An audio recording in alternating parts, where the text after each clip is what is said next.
3, 2, 1. Welcome to the Foul Play YouTube channel. Hello, everyone. Greetings to number 20 of the open mic.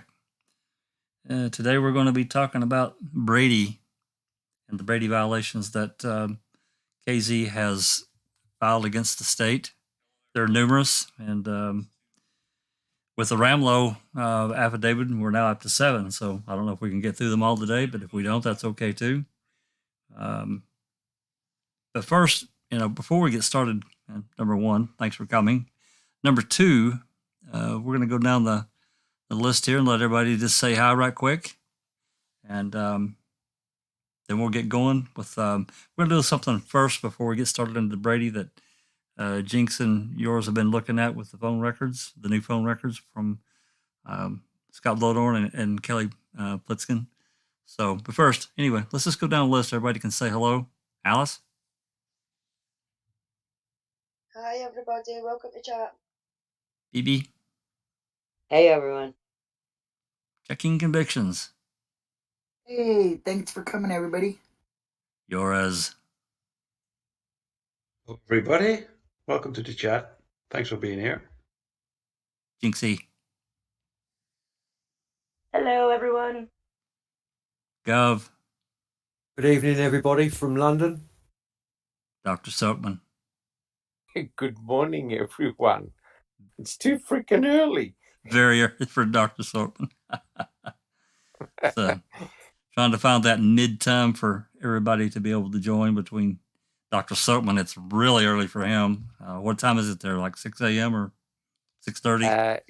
It's 6:30 a.m. Yes, yeah, correct. And then, of course, it's getting late for our European friends. So trying to find that midpoint is just like, ugh. So anyway, what we're going to do first, I'm really just going to I want to put up some phone records here, and I want to let Jinx talk about what some things that she ran down. I'll have to get that moved over. That she ran down earlier today as we were just chatting on Discord. So it's going to pop in there any second. This is the phone record that you're going to see of Kelly Plitzkin. And I'm going to let Jinx talk about what she found. So go ahead, Jinx and yours. There's not much to say about it. I just wanted to, I noticed when I was doing the numbers today, looking to see who she had called on the 3rd. Well, she's over with Hilgas and Blodorn and her friend. This Lisa. is Kelly. This is Kelly Plitzkin. This is Kelly Plitzkin's telephone record, and at 5:30 p.m., one of the first calls that she's making in the search for Teresa Hallback is to Stockbridge, and that number comes back to Wesley Bunnell. And if any of you remember the journal, Teresa mentions Wes Bunnell as being her possible soulmate. So I thought it was kind of interesting that Kelly Plitzkin calls him pretty early on in their little search for Teresa. And the woman Lisa that they call over, her name is Lisa Fox. She's, if you know Bunnell is also Amanda Bunnell. Bunnell is the woman who does all of the orders over at KSO for the FOIAs, all the requests. She's actually Wes Bunnell's sister-in-law. Because that's, and her name is actually Amanda Fox, which is Lisa, husband's name is Andrew Fox. That's also on the record for Kelly Plitzkin, and that is Lisa Fox's husband, who is also related to Amanda Bunnell. Anyway, that's just my little bit of thing I saw today. Wes, that's her soulmate. Yep, all connected, everyone. And just so everyone knows, what I've got pulled up here now is actually Teresa's journal. This is page 22. All these records you can find on the Foul Play website in the library. But this part here, what Jinx was talking about, this is part of what Teresa wrote in her journal I'm wondering if I found my soulmate last night, Kelly. I went out in Stockbridge after going to the fair and cheers with Tim. Wes Burnell was there. So, I'm not going to go too far into that, just so that that I'm clear, I'm clear about what Jinx was talking about. So, anyway, I thought that was really interesting, and that Kelly would call Amanda. I mean, I don't know these relationships. Well, you didn't call Amanda. She called Wes Bonnell, who Or was she named called, as her yeah, well, yeah, possible soulmate just 2 months earlier. Right, but the relationship there, yeah, I apologize. You're correct. She called Wes. So I don't know. I just thought it was interesting. And, to get that out there before we really start going into the Brady violations, because they're quite lengthy. 7 in number now. So anyway, so yours, do you have anything to add? You want to talk about these phone records, because you were kind of running with this as well. Yeah, I was looking into that and tweeting it the other day about the fifth, the phone records of Scott Blowdorn. He called at the fifth, just about 2 hours after the ref was found. He was calling in at Eagle 3 emergency rescue helicopters, and I was kind of curious about why is he calling the helicopter in? That was later searching around the Avery salvage yard. I thought it was kind of peculiar for a civilian to call in that. So might be, nothing nefarious, but to me it does sound like it's kind of weird. So just pointed that out. I do remember you talking about Scott calling into that Eagle 3. That is weird. I don't really. That's Great Lakes. That's Great Lakes Rescue. Search and rescue. That's right. Yeah. And if I'm remembering, Eagle 3 was the helicopter. Actually, I'm almost positive. Eagle 3 was the one that checked in like 2 hours later onto salvage yard to do the flyover. So I thought, like, why is Scott Blowdorn involved in arranging a flyover or arranging a helicopter to be there? Maybe he was doing it to, send in services to help them find the flyover from a civilian point of view. I don't know that.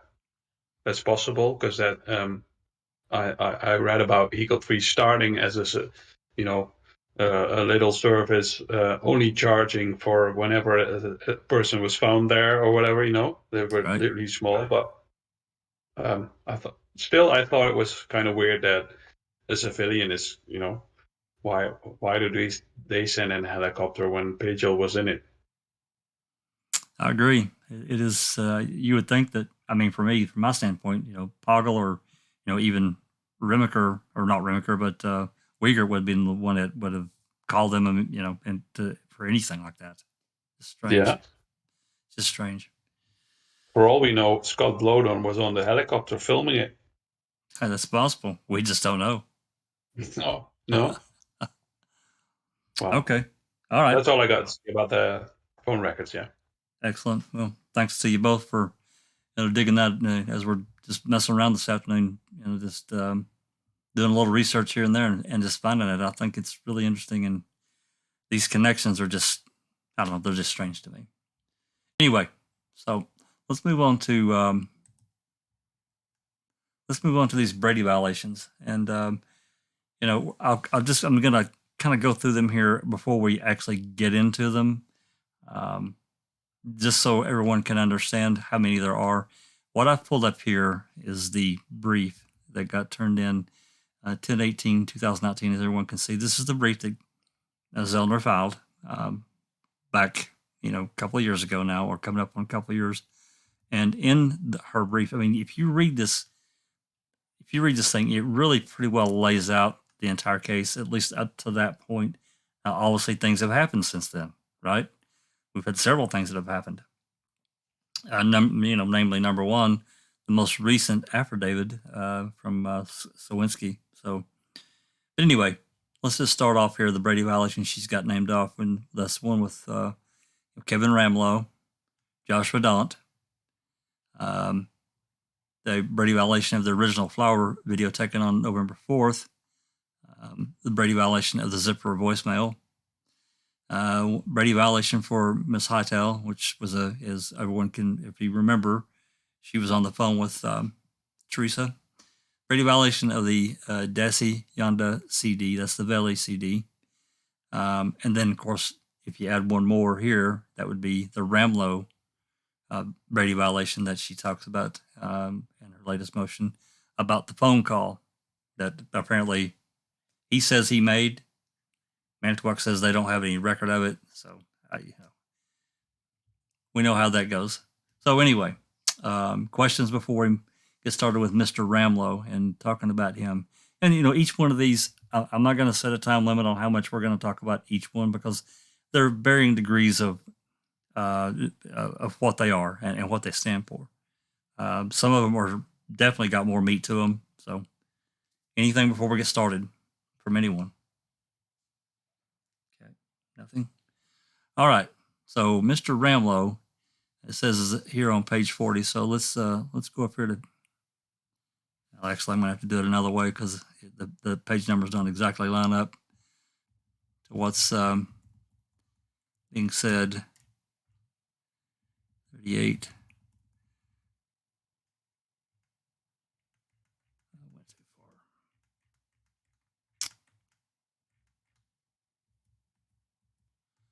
Bear with me here. Okay. Brady violation, RE, Mr. Ramlo.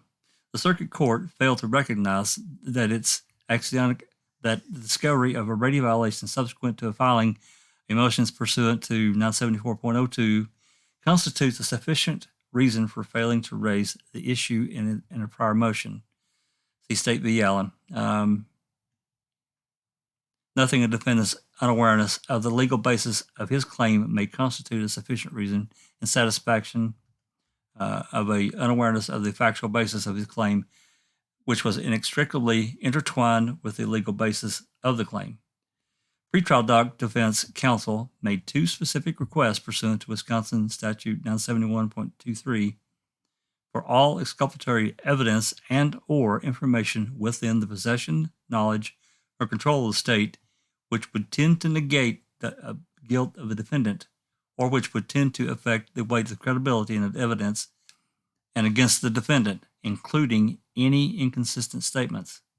The second request was made by trial defense for Brady material immediately before trial, January 18, 2007. Now, right here, I'm going to switch gears on you, and please bear with me. I'm not doing this to confuse anyone, but I want to make clear before we pursue this any further, what is a Brady violation? So let's take a look at that.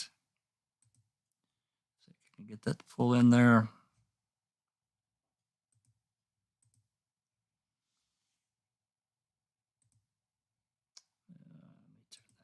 Okay, that's going to come in there. And what I did, instead of going to the Supreme Court and get this big long document, I just pulled up a lawyer that I've seen has written several different things about explaining what various statutes and so forth are.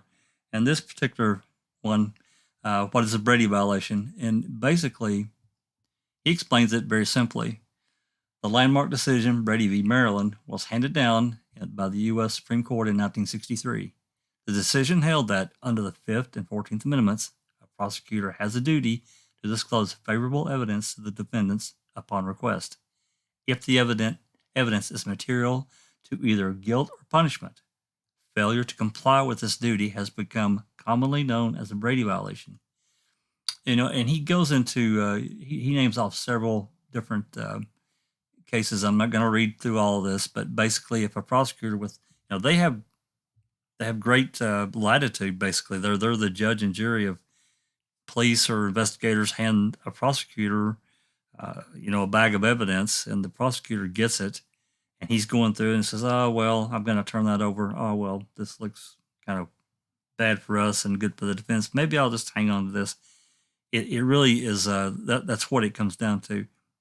And it's a prosecutor's duty to turn over that evidence, even if it's favorable to the defendant, even if they think this person did it. they still have to hand it over. So that's basically where we stand with a Brady violation. It's the prosecutor's duty to hand it over. So anyway, that's where we're at. So let's get back to the this Ramlo document. As everyone, I'm sure, is well aware, this has been out for a while. So in July, it's going to pop in there in a second, I promise. There it goes. In July of 2017, a new witness, Kevin Ramlo, Mr. Ramlo, came forward and described the most significant Brady violation in the case at that point in time. Clearly, current post-conviction counsel could not have included Mr. Ramlo's affidavit in the June 7, 2017 filing, since Mr. Ramlo had not yet come forward with evidence that establishes a Brady violation. Mr. Ramlo has provided an affidavit and supplemental affidavit to current post-conviction counsel. In these affidavits, Mr. Ramlo described observing Ms. Halbach's RAV4 parked at the turnaround at State Highway 147 and the East Twin River Bridge on November 3rd and 4th, 2005. On November 4, Mr. Ramlo disclosed his observation about seeing the vehicle during a conversation with Sergeant Colborn at the Scenic Station in Mishcot. Immediately prior to the conversation with Sergeant Colborn, Mr. Ramlo observed the missing person poster of Ms. Halbach posted on one of the doors of the Scenic Station and recognized that vehicle on the poster as the vehicle he had seen 2 days in a row at the Highway 147 and East Twin Bridge River. On December 12 and 19, 2016, after watching the Netflix documentary Making Murder, more than a year after its release, Mr. Ramlo, who lived in Michigan, sent text messages to Mr. Tadic telling him that he recognized Sergeant Colborn from the documentary, that Sergeant Colborn was the officer with whom he spoke with on November 4, 2005 at the Scenic Station in Mishcot. Mr. Tadic never responded to Mr. Ramlo's specific request to be put in contact with Brendan's attorneys. Mr. Ramlo's observation of the RAV4 on November 3 and 4, 2005 is material to the defense theory that evidence was planted to frame Mr. Avery. If the RAV4 was spotted at the turnaround on Highway 147 on November 3 and 4, 2005, then it must have been moved and planted at the Avery property before it was discovered on November 5, 2005. Clearly, this information supports trial defense counsel theory that the RAV4 was planted at the Avery salvage yard on November 5, 2005, and that, contrary to the state's theory, it was possible to access Avery's property and plant the vehicle. Mr. Ramlo's testimony would have established that Mr. Avery was framed for Ms. Halbach's murder. A key issue in determining if the RAV4 was planted was the credibility of Sergeant Colborn. At trial, Sergeant Colborn testified that he was not looking at the RAV4 when he made his dispatch call regarding the vehicle's license plate number. The state argued that Sergeant Colborn made the call on November 3 to confirm the accuracy of the RAV4 license plate number previously given to him that day. Because trial defense counsel did not have a police report documenting Sergeant Colborn's conversation with Mr. Ramlo, they could not impeach Sergeant Colborn regarding his denial. If trial defense counsel had been aware of this conversation between Sergeant Colborn and Mr. Ramlo could have been called as a witness to impeach Sergeant Colborn. Sergeant Colborn would have been discredited, and the jury would have been provided material information providing that the RAV4 was originally at the turnaround on Highway 147 and subsequently planted at the Avery property. I'm going to stop there. And for I'm going to add this in, and I'm going to let everyone here talk, discuss it. If they have anything to add, take away, whatever. But I remember, after all this came about on Reddit, there was a great angst and from the Gelter side that they were just blowed up and puffed up. And then someone, I won't mention who, posted that Mr. Ramlo's had some DUIs and OWIs, so forth and so on, and that he was really pissed off at Colborn. He was mad. He was mad at him, and this was his attempt to get back at him. It was an intentional thing. So I'm just throwing that out there. So anybody that wants to talk, please do. Well, what does any of his past whatever have to do with what he's seen? He was trying to discredit him before before they go to court and say he's a liar, and trying to say it before he's a liar.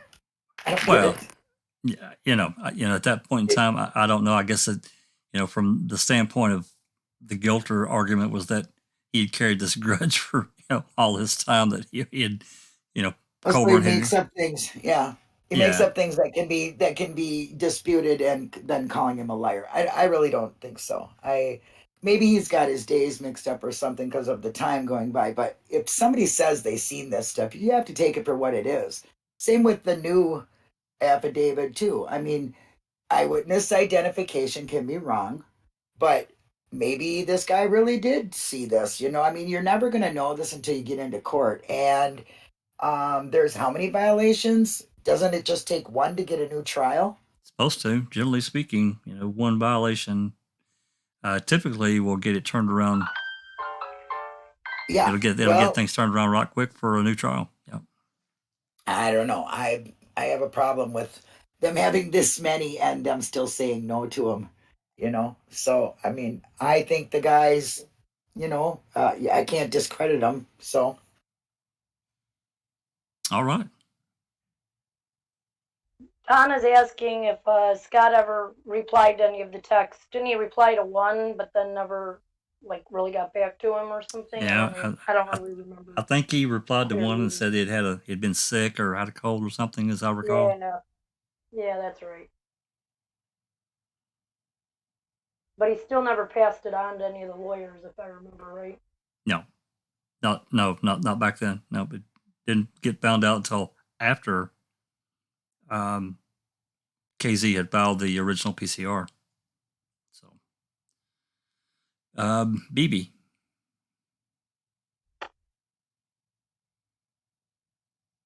Uh-oh.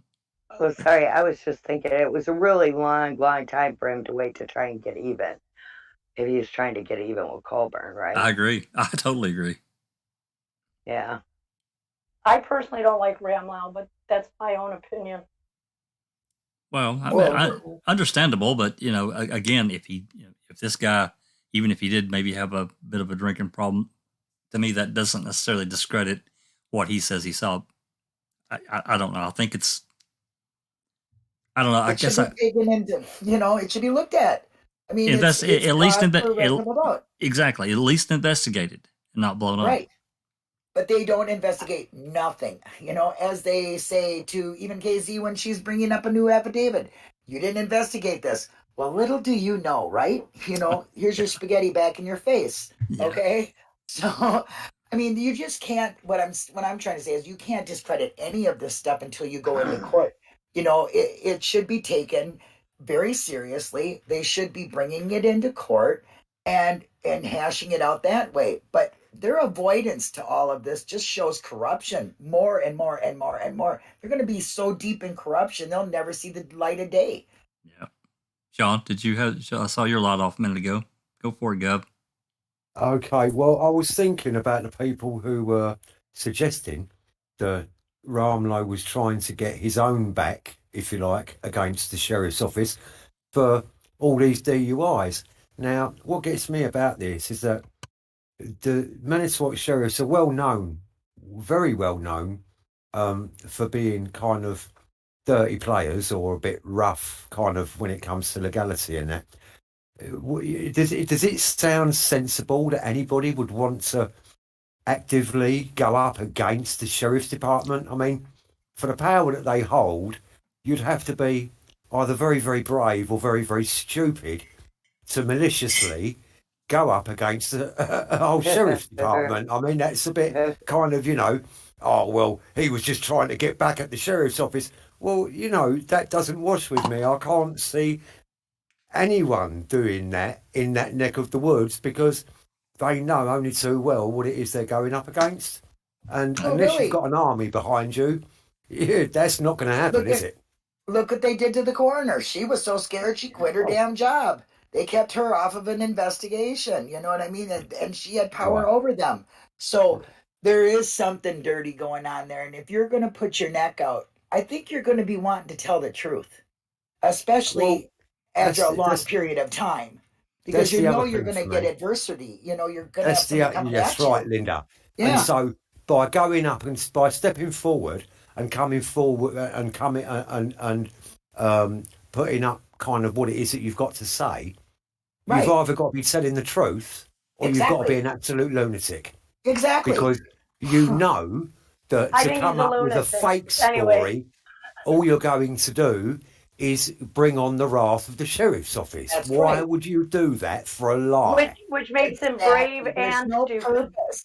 Well, yeah, what is his perhaps. purpose? What is this guy's purpose coming this late in the game saying something? If it's not true, then he's just creating a whole new issue. If he thought he had issues with the DWIs or DWIs, he'd have a whole new issue.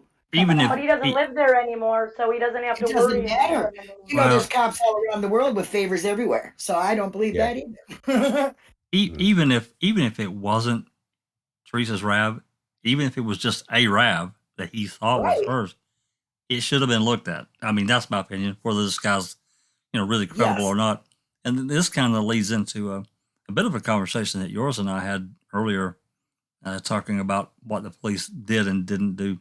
Specifically, we were talking about the burn area photos, and that didn't get taken at all. They just didn't take them. And to me, it leads into the integrity of an investigation, He's making a scene. right? Yeah. So go I'm for it, telling yours. Go for it, yours. So if we go back to the Brady violation, what exactly is the Brady violation that we're looking up here on Ramlow? Oh, well, he did that. Colburn did not investigate that he seen the RAV at the turnaround. He didn't even write a report about it. Correct. But we just read about the prosecutor doing about the Brady violation. Where is the difference between the investigation and the prosecutor not sharing, It's up information? to the prosecutor to make sure that he gets all of his evidence from the police department, Right. so that he can make a decision on whether or not he can bring even charges against somebody. So in all actuality, he's kind of at fault because he did not have them write reports, for one thing. Like, Manitowoc Sheriff's Department had a total of 17 pages, 21 pages, depending on the print, I guess. So it was up to him to make sure that his officers doing the investigations and being there on the property and all of that stuff are writing the reports, so that the defense could have the reports, so they can make educated and well-informed decisions on how to defend their client.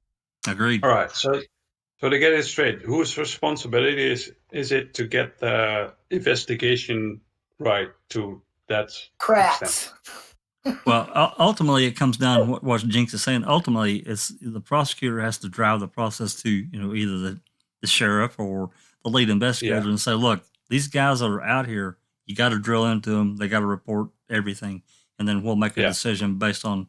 So ultimately, it's the prosecutor's. He really drives the process. It's just like them going and seeing Brendan on the 27th. They go back and tell Kratz what they found, what they heard, what they got from Brendan, and they said, and he told them that's not enough. Go back. So they went back and interviewed him again at his request, in my opinion. Yeah, exactly. So just to get that straight, I mean, I know that it's that way, but it's important to get it out there. The DA is controlling the whole system here. Well, and the police officers are all supposed to be doing reports on everything they do, right? That's part of their job. That's right. It's the paperwork. Yeah. That's right. So they should be following through automatically just as police officers. I think they should writing reports on everything they do. I think they should be fine for that. They didn't write, I mean, Mr. Andy Colburn, no report man, until 8 years later and in somebody's desk. That's how it goes. How can they tolerate something like that? Dates messed up. I mean, it all goes back to all that bad investigation. But I don't think, like somebody's saying in chat, why didn't they pass this? Why didn't Scott try to pass it on to Brendan's lawyers? Well, I don't really think he was supposed to do that. He was supposed to tell somebody about it. But Ramlow himself should have just called the lawyers or whatever if he wanted that passed through. I mean, that's on him. Just like it was on Colburn, who should have wrote a report about him talking to him about it. that fact that there's not a report of him writing about Ramlow talking to him, that might be the problem with bringing up this as a Brady. In Ramlow's defense, though, he did eventually go to the source and tell Kathleen or his lawyers everything, including that he had tried to get a hold of Scott first because he must have known Scott that he was involved. He was connected to the family. Right. But that still isn't bringing it to the right people. I mean, you know what I mean? These people got their but he priorities. did eventually. Who's their priorities? You know, I mean, I just don't get it. They're so lapsed and everything. They get away with that. Okay, so then now that brings problems when there is something like this Brady being brought up that Andy Colburn didn't write a report. So it's his word against a cop's word, and we know how that goes in court. A lot of them didn't write as, Yeah, a lot of them, look at Jacobs. We'll get to Jacobs, but I'm just taking this as because it was Ramlow who talked to Colburn. Right. So yeah, I'm just saying, and we all know he's very famous for not writing a report. He's done it in the 1985 case with Stephen. I mean, this guy is really just his lack of responsibility to his job creates a lot of problems. He was quick to write a report, though, or emails. Right after MAM came out, he wrote a bunch of those. Just saying. His own benefit, yeah. Yeah. So, Nosy, did you have something to add? Yeah, I was just gonna comment to Yora's comment whenever, or whoever it was said, ultimately it's the DA that pulls the trigger. They were referring to Kratz, but Kratz he wasn't a DA, was he? He was a special prosecutor. Yeah, he was okay. Right. So like his boss or whatever, which would have been Peg, I assume, ultimately in a case like this she would have been the one to pull the trigger, right?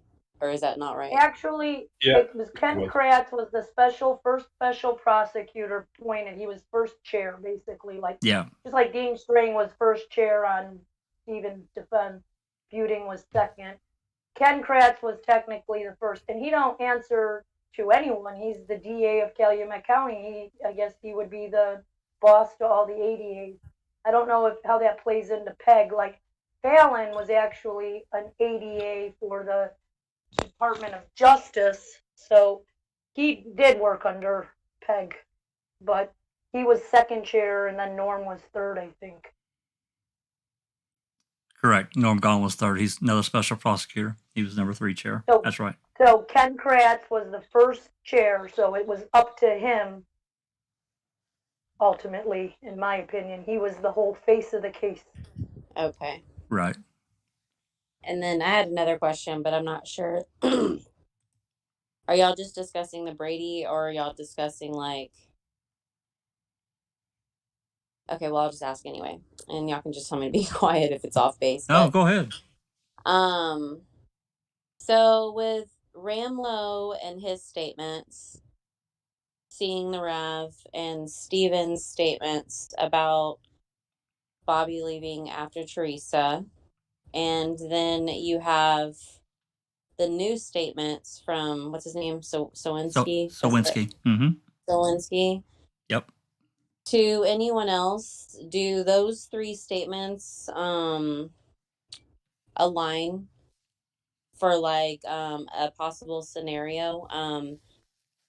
I'm asking because it also plays into the scenario with Ryan too, but with the Rav being spotted where it was, and then Sowinski saying he saw Bobby pushing it onto Avery Road, obviously it had to be from 147. Does anyone have an opinion on those 3 statements, aligning for, I guess, a turn of events? Well, it's kind of speculative. That's why I was asking. I just didn't know if anyone else saw those 3 statements fit together. I don't know that they do, but clearly we're missing those gaps here that we can't explain. We can only speculate. A lot of people don't like us to speculate, but given that this big information gap, we just don't know. Earl said, he was down in him and Fabian, I think, were down, sighting in their rifles on the salvage yard and didn't see the RAV there on the 4th. And Yeah, she mentioned I about would Fabian. I would have think that they would have seen that car. I mean, it was new, it was newer, I say, and not new, but newer, even if it did have a bunch of crap on it, it would have stood out. So I don't know if they align or not, but there's definitely room for this Ramlo statement possibly to fit in there. Yeah. But at minimum, back to the Brady, if Ramlo's being truthful and he told Colburn, hey, I saw this car down there, you need to check it out because it looks like this car on this poster right here, and he didn't write a report. So that's the basis of that Brady. I don't know, anyone else can comment and decide or what their thoughts are. I'm open with it. They don't have to agree with me. Jack, can I make a comment? Please. Yeah, I think as we're going through these Brady violations, I think what we have to do is to sort of rank them in terms of the strength of the Brady violation in a court. Because, even though on the outset this looks like a really good Brady violation, the court may argue that this particular Brady violation has got no legs, because the problem is, as we can see here, it's Colburn's word really against Ramlo. And if Colburn hasn't written a report, an official report, then Colburn could simply deny that this event even took place. So from a Brady violation, I'm just playing the devil's advocate here. From a Brady violation point of view, on the surface, it looks like a really strong Brady violation, but I'm not sure whether the court will see it that way. Just I agree.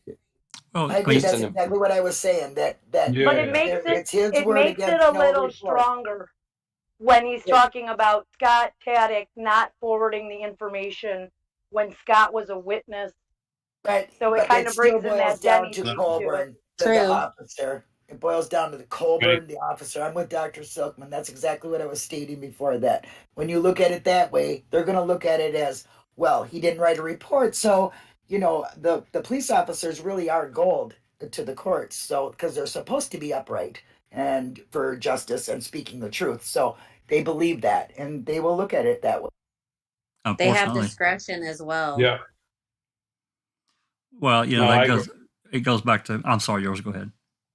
No, I agree with Dr. Sigmund. You have to see this from the point of view from how can this be proven in court. So right, word against word is hearsay, and it's just like it's a credibility thing. It's a credibility thing. That's exactly right, and he's right. He's correct. It's the same about Sawinski. If you don't back it up with underlying evidence, it's only words.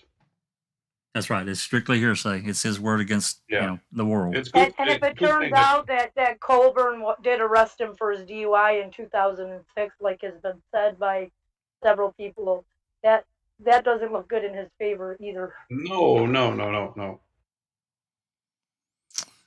So okay. Anything else before? Yep. Go ahead. Jack, if I could just say one more comment. Remember, we covered the interview where Scott Tadich and Barb were interviewed by the two officers, and Scott Tadich made the comment, "Oh, Ramlo, he's a liar." Yes. So when you take that into, I'm not saying that Ramlo is a liar, but don't forget, Scott Tadich was a star witness for the state. That's when right. he talked about, the big fire, etc., etc. So, given that weighting that Scott Tadich believes that Ramlo is a liar, and the mere fact that Colburn did not write a report, and in court he said, "Hey, I was standing next to the RAV, right?" I think the court would look at it on the favor of the police officer to say, well, there's no official report. Scott Tadich, who received the text, believes that Ramlow is a liar. And so I think the weight of this Brady violation probably has no legs, unfortunately, unless someone can corroborate the interaction of Ramlow with Colburn at Senex. Agreed. And the only thing that, I mean, Jinx said it, the only thing that really lends itself to give it some credibility is the text to Scott Taddick. That does give it some credence. However, I understand, and I don't disagree with what you're saying, because typically speaking, as we all know, police officers, their word carries more weight in court as does the average citizen. That's just the way it is. So, okay. Anyone else got before we move on to our next Brady? Nothing. We good? And guys, everyone, we can always circle back if something comes to someone about when we've already covered. We can pause and go back and then continue, because these Brady things to me are to me, this is really a key thing for Zellner. Yeah, go ahead. Yeah, I just wanted to say that because some people on the panel and chat have made the comment about, well, does this now somehow weaken Tom Sawinski's observation? And in reality, no, it doesn't, because Tom Sawinski saw the RAV being pushed onto the property on November the 5th. Yep. Whereas this observation by Ramlow was November the 3rd and the 4th. That's right. So the reality is we don't know what happened to the RAV4 after the 31st and November the 5th. So anything between those two dates is up for grabs. We don't know. Unfortunately, we're missing that big hole of information, unfortunately. Correct. But at the same time, Sawinski's story can't be, unless that too can be corroborated.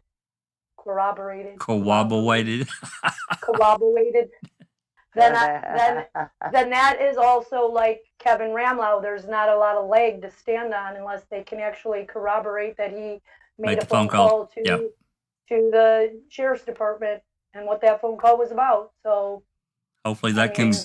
In that regard, it's. Yeah, except in this case, we have another person involved, the guy that's 6 foot with the long beard, the unidentified. That's right. Kathleen Zellner said she's getting in tips on who the ID of that individual is. So this particular observation by Sawinski actually carries more weight because he observed two individuals, not one. And unless either one of them come forward and corroborate his story that they were on that road, the only thing that could corroborate him is and what would make it a Brady would be the call that they didn't give to the defense, which if he can't prove that call, then there is really no weight to stand on, in my opinion. Well, unless they they found, unless one of the other two men come forward. Yes. And say, yes, that was me. Yeah, except in this case, though, Mystic, Sawinski actually named a Dassey family member, Bobby, right? But he also didn't name Bobby until after Ma'am 2 came out, when it was all Bobby did this, Bobby did that, Bobby did this. So that doesn't look good on his behalf either, in my opinion. Well, that could be funny, because he could have said he didn't recognize who it was until he seen Bobby on there and then decided, yep, that's Bobby, that was him. But he saw Bobby on Ma'am 1, and he already called them. The first email was after Ma'am 1 saying that it wasn't Brendan Dassey. So he didn't know, and he doesn't even mention the other guy other than there was another guy. And it just gets more and more involved as he sees more and more Ma'am and more records. And it could be triggering. Carrying a bias there because of it could also be triggering. Some people's memories take a little bit of triggering, I think. Maybe that's it. I don't know. I don't know the situation, but I do believe that what Dr. Silkman's saying is there's more to it. There's more meat on the bone, shall we say, there. Yes. With this one. I think there's a little bit more. Agree. And if I'm not going to say I hope that, KZ can dig up a phone record, because that was going to look really terrible. It's going to blow from one end, it's going to blow the case up. So that would make me happy. On the other end, it's going to be devastating to the family, and I don't care how you look at it. If there's an involvement, we can cover all this when we get to Swinsky's, but yeah. All right, sorry. Well, and we That's also okay. got to remember, KZ is very, very choice in her words that she uses. Sure. She means every word she says. She holds a lot to her vest. She knows this game. She is the best. So I would not, like I've said before, think that she goes forward with any of this stuff, putting it into motion if it's weak. I just cannot grasp that. Well, She's not a weak woman. I'll She's just not a person to take chances. I'll just say this, Linda. I wouldn't want to play chess with her. Yes, I agree.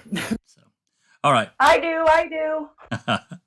Let's move on to our next Brady, and that's next one in line is Josh Redant. So I'll read it out here, and then we can discuss it. It's already up on the screen. So if again, all these documents can be found on the Foul Play Library. Is this big enough you guys can see it, or I need to zoom in a little bit more? I can zoom in some more if you want me to. I can see it good on YouTube. Okay. All right. Brady violation, RE, Mr. Redant. The state committed a second Brady violation related to the RAV4 being planted when it failed to disclose information in a police report that the Department of Justice, DOJ, investigators provided to Joshua Redant, Mr. Redant, about its belief that the RAV4 was planted on the Avery property. Mr. Redant has provided an affidavit to current post-conviction counsel that states the following. At that time, around November 5, 2005, I was told by the Department of Justice agents that they believed Teresa Halbach's vehicle was driven to the Cuss Road cul-de-sac by driving west through an empty field, then south down the gravel road past the hunting camp until reaching an intersection with the gravel road that ran northeast onto the Avery property. They told me that they believed Teresa Halbach's vehicle turned northwest onto that gravel road and entered the Avery property at its southwest corner. DOJ investigators never authored a report about the information that they provided to Mr. Redant. Mr. Redant's affidavit is similar to Mr. Ramlow's affidavit in that it directly contradicts the state's denial that the RAV4 was planted. Furthermore, Mr. Redant's affidavit contradicts the state's representation to the jury that the Avery property was inaccessible from the Redant pit. Mr. Redant could have been called as a witness to refute the state's claims that the RAV4 was not planted and to impeach the statements about the inaccessibility of the Avery property from the Redant gravel pit. There we go. Comments? Anyone? I totally forgot about redundant statements about the RAV going in. And the DOJ corner on the southwest corner. Yep. And the DOJ agents speaking with him. Right. Like that's been so long ago. That must have been one of her early reports. Right? I'm trying to remember here. Let me look here and see if I've got it. If I do, I'll put it up on screen. I can't remember if I pulled it. So what's the Brady violation here? Just that the DOJ agents did not write a report on their interaction with Josh Redant. Josh Redant saying there's a fire. Yeah. I believe they also fudged what he was saying. Like the report does not read how he believed he spoke with them and what he told them. They just put whatever they kept trying to make the report. fire bigger, right? Yeah. Right. Yeah. Yeah, I've got it pulled He up. kept trying to tell him it was just a little fire in a burn barrel, and they kept wanting him to make it bigger. And they kind of write it like that's what he said, I think, in the report, but that's not what he actually said. Yeah, this is I did pull it up. I did pull up Josh Redant's affidavit. I'm gonna, as you guys are talking, I'm gonna scan through here and look and see if I see anything else about who those officials were. Go ahead. Well, don't put me on the spot or anything. I remember him saying though that they wanted him to make the fire bigger. Well, that's for sure. Yeah. Right. Yeah. Yeah. Because that's when he went with his lawyer on that right about with I kind of That's find what. it interesting that he's saying he would not lie for the police is basically what he was telling them, right? I'm not going to lie for you. Right. I'm not going to sign this report that says that I saw this and saw that when I clearly did not. And then No. interestingly enough, he does work for construction and that kind of thing. He's like a quarry for cement and stuff like that. And they can put bids into the county to do the work. And for some reason, there was a whole suit against the county from the Redon against the county for not letting them bid on some jobs. So they like, it kind of sounds like, fine, you didn't want to lie for us, so we're not going to give you the bid. Right. Which Exactly. is kind of interesting. Bethany says it's too detailed for it not to be true. So is the DOJ part of planting and framing? Well, you know, that's In my opinion, yes. If they did not I would actively think do so. it themselves, they knew about it.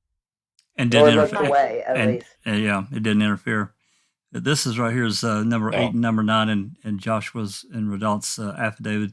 I told the officers that I saw a fire orange in color when I was driving from the Redon's sand and gravel pit to the hunting camp on October 31st, 2005 at approximately 5 p.m.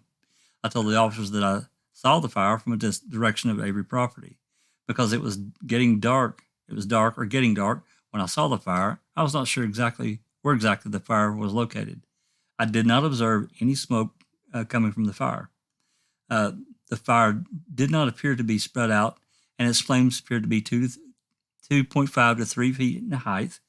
The characteristics were consistent with my personal knowledge of burn barrel fires. Because I observed these characteristics, I assumed the fire was contained in a burn barrel. I did not see whether the fire was actually contained in a burn barrel. After I told them this information, the officers asked me to follow them by automobile over public highways to the business area of Avery's Auto Salvage Yard, where law enforcement had a command post. There, I made a written statement at approximately 5:30 p.m. Less than 1 week after I provided the written statement, 2 officers who I believe were from the Wisconsin Department of Justice met me at the hunting camp to discuss the fire I saw. I remember them asking me if I was sure that I saw what I saw.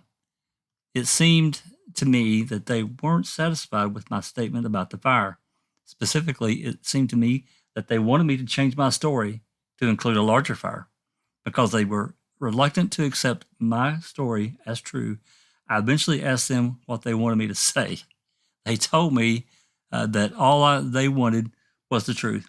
I advised them that I had been telling the truth. So I'm not going to read the rest of it. But there you go. Now, I think it was BB that had actually made that comment that they came back and wanted him to change his story. Yeah, they wanted it bigger. Yes. They needed it to be bigger because they're trying to sell this. He burnt her on the salvage thing. It's funny though that they started this story about this fire, and then, or he mentioned about seeing this little barrel fire, like he typically would see in a burning barrel, or all over the place. I'm sure in Wisconsin, Michigan, anywhere out in the rural area, people burn their trash. A lot of them have burn barrels. So he sees a typical burn barrel fire, and they want him to, a week later, to come back and change his story and say, "Well, you sure that wasn't a bigger fire?" I don't really have a real issue with Redont. I do have. Well, I'll say that I have a little bit of a problem about the deer camp, but I don't know if that's necessarily related to Redont himself, right? So, is he being truthful? Does he have credibility, as Dr. Silkman and others have pointed out? Doc? Yeah, I was going to say, look, this particular Brady violation actually does have legs.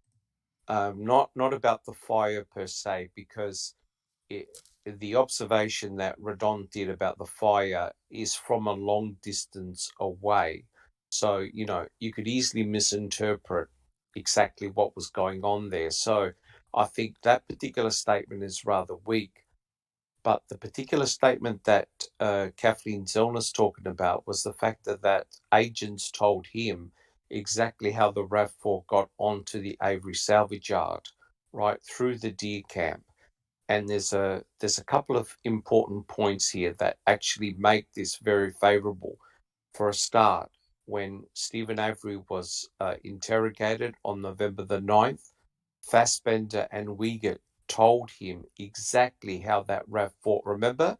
Yep. How we said to him, we know how that RAV4 came onto your property.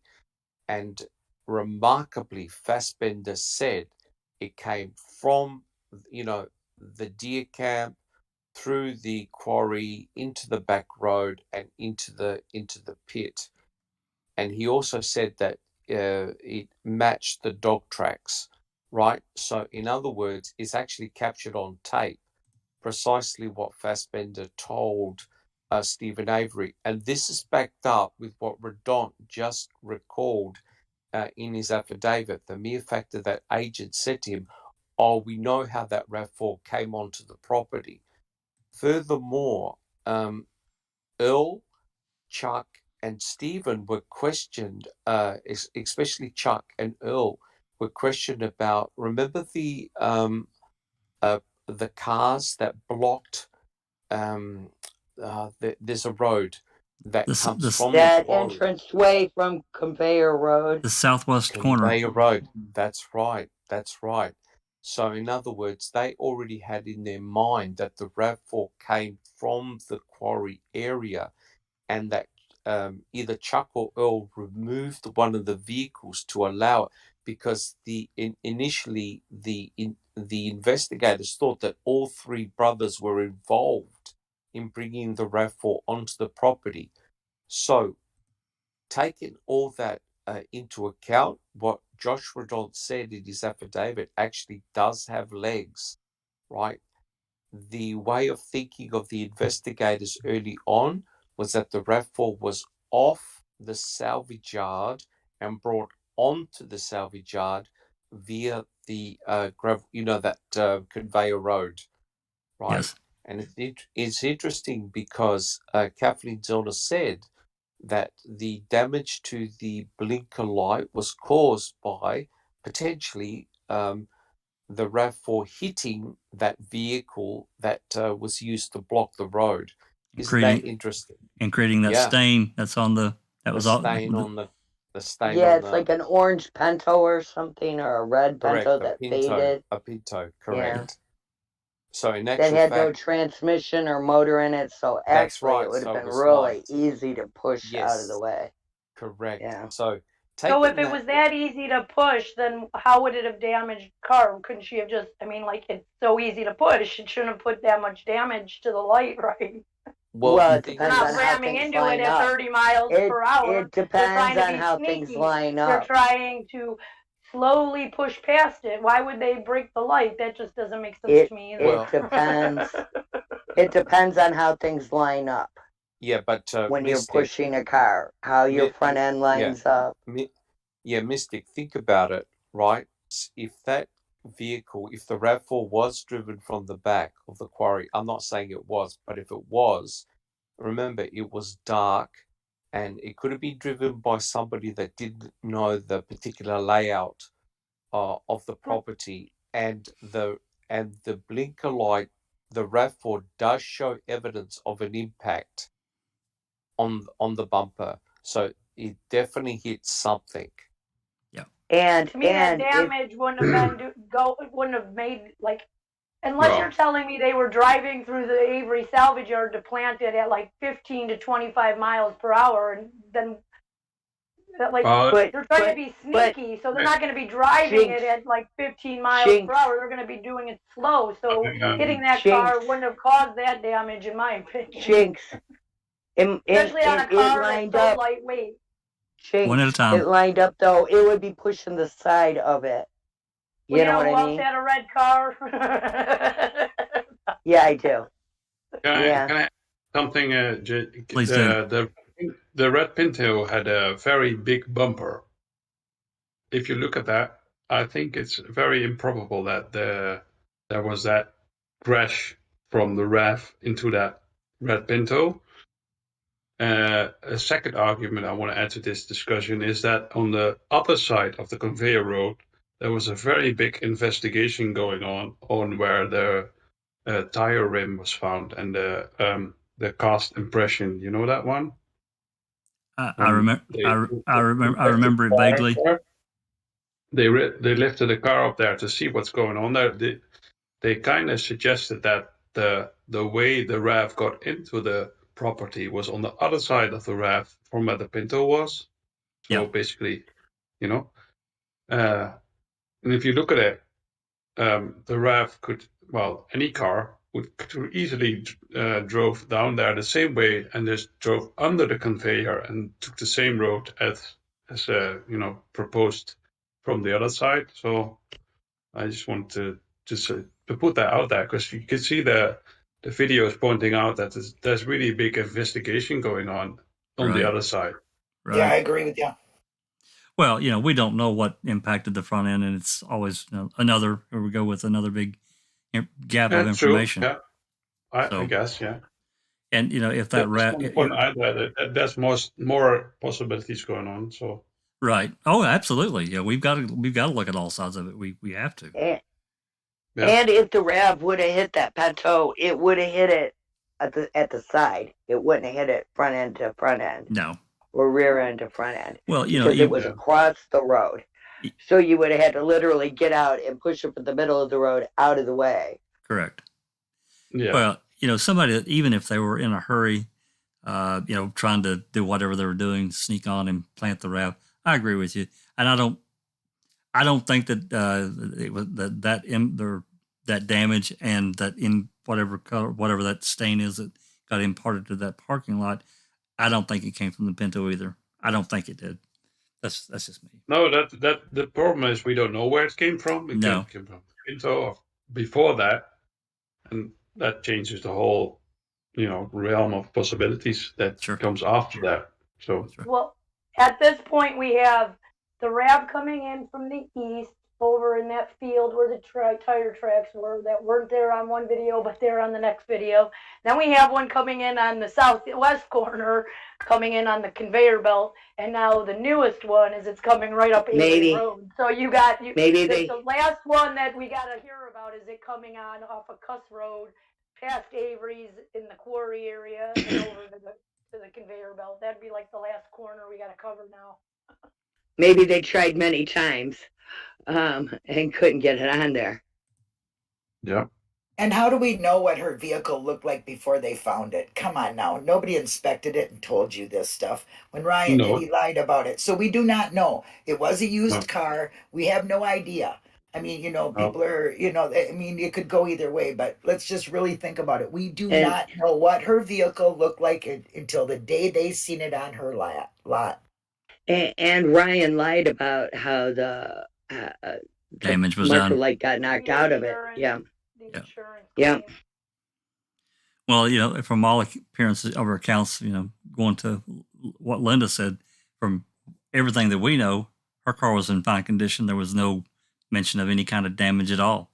It was not in the missing persons reports posters that went up. And to me, that would have been a very important thing to have added if you're looking for this RAV. Why the hell wouldn't you say, "Hey, damage to the left front end"? Exactly. Parking lot knocked out. It makes it identifiable without a license plate. I mean, you're going by a body part that's missing. So, how many RAVs that color, of a missing girl are going to have that exact light out? You know what I mean? So I think it would be very important to put that on. So, and everybody always says, well, Teresa wouldn't treat her car like that. How do we know that? We have no idea. Right. We don't have any idea. Listen, when I took pictures, I was in and out. My camera was up by me. I was in and out fast. I didn't want to, what I mean, put the keys around your neck and you went in the thing and did your thing and got back out. I lived in my car. When you do that, it becomes messy. It gets dirty, whatever. But we have no idea what that car looked like before the day they found it. And a lot of the stories we have of Teresa, they've whitewashed her into this good little Catholic girl, Yeah, that's true. So Again, we really don't know her. Bad investigation. We really don't know her. That's right. Bad investigation. We had no victimology. We had villainology or whatever it's called. Villainy, whatever that can Victimology. No, you said it right. Victimology. Yeah. That's correct. So we had, I mean, how are you going to know? It's all guessing. I mean, of course, we're all guessing, but still, you really got to look at. We did not know that, so that kind of stuff is like something you should just like put down a rabbit hole and leave it there until we know any different. Okay. Before we move on, Doc, you got a little bit more to add? Yeah, I was going to say, I understand what Mystic Jinx is saying. There are definitely multiple observations on how that RAV4 got onto the property. But what we're dealing here is what the officers said to Redont, right? And it's interesting that Fassbender and Uyghur recalled the same exact story to Stephen on November the 9th. So there's got to be some legs into that. Why would the officers suspect that the RAV4 came from the deer camp from the back way into the pit area? What gave them that idea? And Fassbender mentioned the dog tracks. It matched the dog tracks. Oh, yeah, the cadaver and scent dog. Oh, yeah. Yep. Just so I'm clear, I was just mentioning them all. I am not putting anything, like, I actually believe Redundant does have more legs to stand on because of all of those other things that are corroborating. I keep saying corroborating because time. Corroborating like what he's saying. Like you said, they also told Stephen Avery that when he was in with them talking on the 9th. So and the dog tracks kind of match up with some of that stuff too, don't they? Like, I mean, isn't there Yes. a dog track that goes over that conveyor belt back there that corroborates what he was saying? Yes, it does. But there's In also my a dog track. opinion, it's probably more likely that is how the RAV got in there, was through that back way. That's always been my theory, is through the back conveyor belt area. So Yeah, there's also a dog track that goes across the field from Stephen Avery's trailer to Cuss Road. So that's very interesting. And I think it was a scent dog did a strong hit on the berm. So, Yeah. you know, the question is, what the hell is Teresa Horbach's scent doing there? Is it due to contamination by the officers, or is it real? So it's very, very interesting. Yeah, the side where the tire rim was found of the tire impression cast was taken off, where the Pinto was. That's where 3 cadaver dog hit. Three cadaver dogs hit there. And you know, how do we know that they didn't put that there with scent from Teresa? Because they had 8 days on this We don't salvage yard, you know? know. We don't know. That's true. But we also don't know that that sand was going to the berm, and that sand was going. That was put there later on the 8th, or wasn't it? That was. Okay, yeah, I get what you're saying. Yep. Down there, and then suddenly it was going on to the salvage yard, to the burn pit. Yeah. Well, if you look at Kathleen's dog tracks, she focuses on that southeast. Is it southeast? Yeah, where the Pinto was, around that area. She focuses most on that area, and there was a lot of cadaver dog hits. So, you know, what was there? What was that? What was on that spot? I mean, if you look at the investigation, they mainly focus on that spot. They lift up a car to see what's under there, and you know they did a cast impression of some tire track down there, and they were all over the place there because there was something there going on because cadaver dogs hid there. And they never really explained that, did they? Yours? No, they didn't. They didn't really see. Well, there's no cast impression matching the tire. So what was going on there? That's true. I don't know. Well, you know, I think it's also interesting that, you know, back to Josh, the officers coming back and saying, are you sure that fire wasn't bigger? Really, man, come on, get with us, help us out here. Yeah, that's only them in you're putting pressure on Redont. That's right. I remember that. Yeah, he even said it himself, right? Right. Yeah, he's the one that had the lawyer, right? Yes. Yeah, Yeah. exactly. He Yes. brought the man to with the lawyer. So, and then Kathleen kind of like, ruled him out because of that whole confession. So, Yeah. Yeah. Well, the like I said, the only real thing that, and it's really only connected to him because I guess he owns it, is the deer camp and the things that were found there, and they sent I yeah, think a queso officer down there to guard the burn barrel, and just there's yeah. just a lot of strangeness there. But again, I don't necessarily Mhm. think he's connected with that at all. It's just that he owns the property. So Yeah. I Well, think and where those cars were was a known way in that people had been sneaking onto the junkyard and stealing stuff. That's that's why right. they put the cars there Yep, in the first place, because it that's was a known way in. that's right. Yeah. Okay, But before sorry. No, go before ahead. no, I was going to say before we move on to the next one, is there any more comments that we want to make about Josh Radant? As A known way in. A known way in. A known by who way in? Because everybody's like, oh, well, Bobby had access to the blah, blah, blah, blah, blah, and he knows No, the it area, was- yada, yada, yada. But I- if this is a I- known place, then anybody who knows it would know where and how to get it on to the property, I correct? think it was Earl that said it somewhere that's why they put the cars there, because people were coming in at night and stealing stuff. So they put the cars there. right, to help curb that. Because they got it on it. Yeah, Yeah, to I think block it- it from people driving right on. Yeah, I Because think the it was berm was Earl. lower there at the time. Now the berms are built up, but But not back then. But it Not was back open then, on the no. 7th. Say that again, yours? It was open on the 7th. I agree with them blocking off, because I did an investigation with ODOG that there was in May 2006 there was 2005 there was a blocked entrance in the southwest from both sides of the conveyor road. Yep. They put cars on there, and on the not on the Pinto side but on the other side that was opened at the 7th. Right. So basically, there was an opening going on there, and you could easily move a car in there. Right. You look at the car, setup. Okay. So is this a good Brady or a bad Brady? I think that Josh has. I mean, if I'm being honest here, I think he has more credibility than, or at least as much. Well, probably more. I just, from reading what he said and how he said it, and then the cops coming back to him to try to get him to, massage his story a little bit. I just think it's got more credibility. I don't know why, but I do. I think so I do too. agree. I I agree. agree with that. Yep. And then the fact that they kind of said, screw you on the bidding for their jobs in the county says a lot too to me now.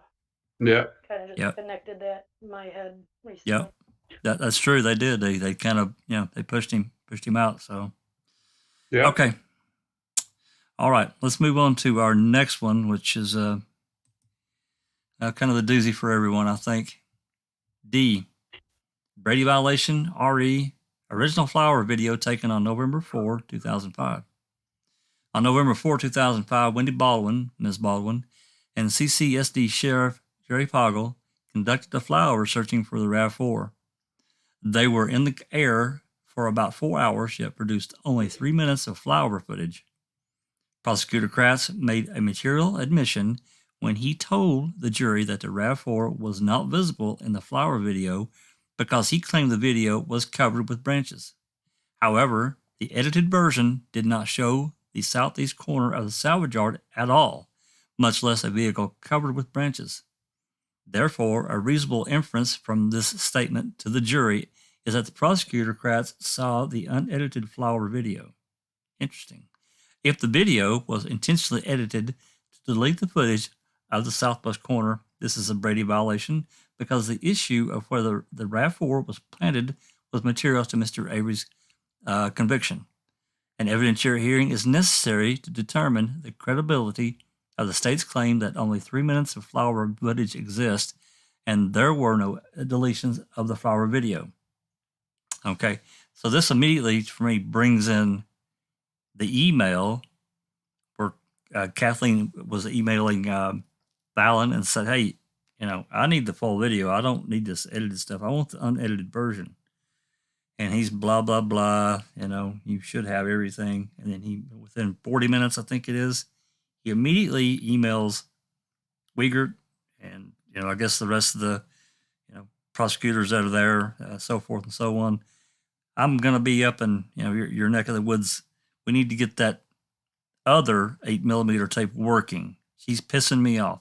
Everything to that effect. I don't have that. I didn't pull that email up. I can, but to me, this is a big deal. This is a huge deal, because if that 8mm tape is the original footage, and they took that tape and they took a bunch of excerpts out of it, and it ended up with 3 minutes of video, I have a real problem with that.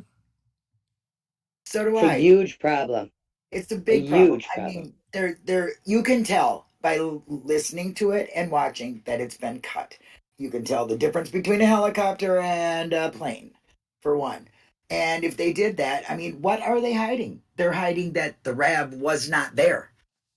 That's the only thing that comes to my mind, is that the RAV was not there, and they did not want to show that. Because if it was there, they would damn well would have showed it. Yep. Yes, they Right. would have. Yeah. Exactly. You wouldn't get no cut up film that was only 3 minutes. They were gone for an hour or more on both times, weren't they? I mean, Yes. then that also brings into question what Jinxie and yours said earlier. Why was Scott calling the helicopter, Eagle 1 or whatever the name of it was? Eagle 3, Eagle 3, yep. Great Lakes Rescue. I mean, doesn't that sound like it ties together kind of there a little bit? They're missing something, and now this guy's calling, and who knows? I mean, the possibilities, my mind goes right down rabbit holes, I'm sure, but It seems know. it seems like a lot of people were acting on behalf of the police. Oh yeah. Well, We like Other the police. amateur detectives like Ryan. Well, I believe Pam of God was acting on. Another amateur cop just like Ryan. Well, Fallon was saying here, like, we need to rerun that 8mm videotape, kind of like suggesting there's more to it. Yeah, like there's not kind of something like. hiding. He is suggesting he knows there's more to it. You can't, you're flying there for fucking 3 hours and 3 minutes. Come on, man. And it's Exactly. crappy video as it is. It's crappy. Right. So with this and that phone call where he's saying that makes this gives it a lot of strength to me. It is purely edited, 100%. Absolutely. I think this is a very strong Brady, in my opinion. Yeah, it is. Me too. And they know it's a problem. They know it's a very huge, big problem. And that's their big issue right now. But they're trying to get the video right. They're trying to show that there is, no RAF there? And then what? Yeah. Well, actually, their theory would be that the RAV is there because, according to their storyline, the RAV never left the property, nor did Teresa.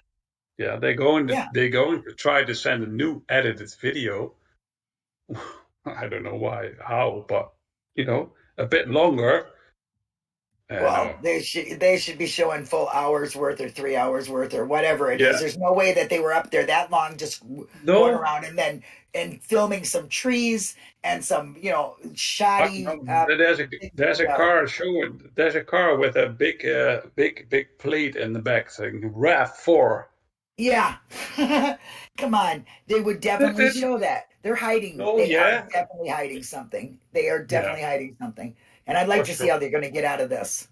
No, they're not going to. They're not going to. No. And the email that was recently discovered by, I don't know, was that Rookie or? It was Rookie. Rookie, yeah. One of them who got those. That like strengthens this Brady even more, because they're saying you got what we have, but there is nothing else. And then they're talking about this 8mm original flyover video, which makes it a lot stronger for Brady violation. And it's even worse because it's undisclosed. It's not disclosed anywhere, as far as I know. I mean, yours, it's not even It's not even got a thing, right? It doesn't even have a property The tag. worst part is they shared property tag of an any edited sort. version. They shared it. They shared it's a short version. They now Right. admit it. They're going to, try to get the 8mm tape out to see if there's more on it. Right. Well, basically admitting there's more to it. Right. I agree. Yep, that's what they're doing. Exactly what they're doing. Yeah, and they're getting their chance to like doing it again. They start to look at it again, and who knows what they're going to share next with the defense, right? 100% of it, or Well, they about would. 50% of it.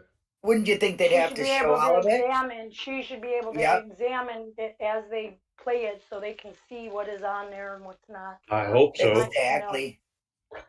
That would Well, mean transparency and fairness. I we don't would- know if yeah. that's we, going to we, happen. we have to consider this is 2 years ago now. That was 2019 when that email, when this Yeah, was that's true, too. submitted and that email was written. So it, we're looking at 2 years Yeah. ago. We're way past. I don't know. I'm a little jaded, I guess. I'm a little fearful of what may have happened. I don't know. Maybe she does have a. Well, I think we probably would have heard about it if it had been submitted to her in full. Maybe not. I don't know. I hope it I don't has. think you're. Magnolia I don't think you're- Studio Design says they didn't even use a fresh new film. They recorded over already recorded video. Yeah, they did. They did. That's Yeah. right. Yeah. So that just kind of says, hey, we've got our full video here on this 8mm tape. Let's take some excerpts on this old clunker tape we've got over here. We've already got a bunch of junk on, and submit it. It'll be good enough because, hey, nobody's going to look at this stuff 10 years from now, 15 years from now. Right. 5 years. C4P says flyover could have been them scouting where they were going to plant it. Well, that's been an option. That's been talked about for a long time now. And, well, I don't know. It's speculation, but I can't discount it entirely. And, we have footage from the 4th, which was in the airplane with Baldwin and Poggle. And then we have footage from the 5th, which, I've been told, I think maybe it was BB that told me that was news footage or Eagle 3. I'm not sure which. You remember, BB? The footage from the helicopter? From the helicopter on the 5th? Yeah, I'm not sure. I believe it's from Eagle 3, right? Well, I just know there's a dispatch. There's a radio transmission from Eagle 3 to Poggle. Yeah, it's Eagle 3. Yeah, he wanted to talk to him, but Poggle was busy, I guess, whatever. And I think that's the only transmission there is that I can recall off the top of my head. It's been a while since I listened to that section, but it would be interesting, because we know that news crews were in the area. Obviously, they were all over the place, but I would really like to know for sure where that footage from the 5th came from. I mean, it may not mean anything, but then again, who knows? Maybe there's a bunch more to it. Right. What days did they go out on the flyover? What day was it? The 4th. that they flew. The 4th. Okay. Okay. The 5th. And the 4th and the 5th. 5th, and they only show the 5th, huh? Okay. Right. No, they That is show both. extremely shady. No, they showed both. No. They showed both. No. Yeah. Okay, and so fly that's where over. they split it. Yeah. 3 3 minutes. minutes. It's 3 minutes and like 35 seconds on the 4th, and then it cuts into Yeah.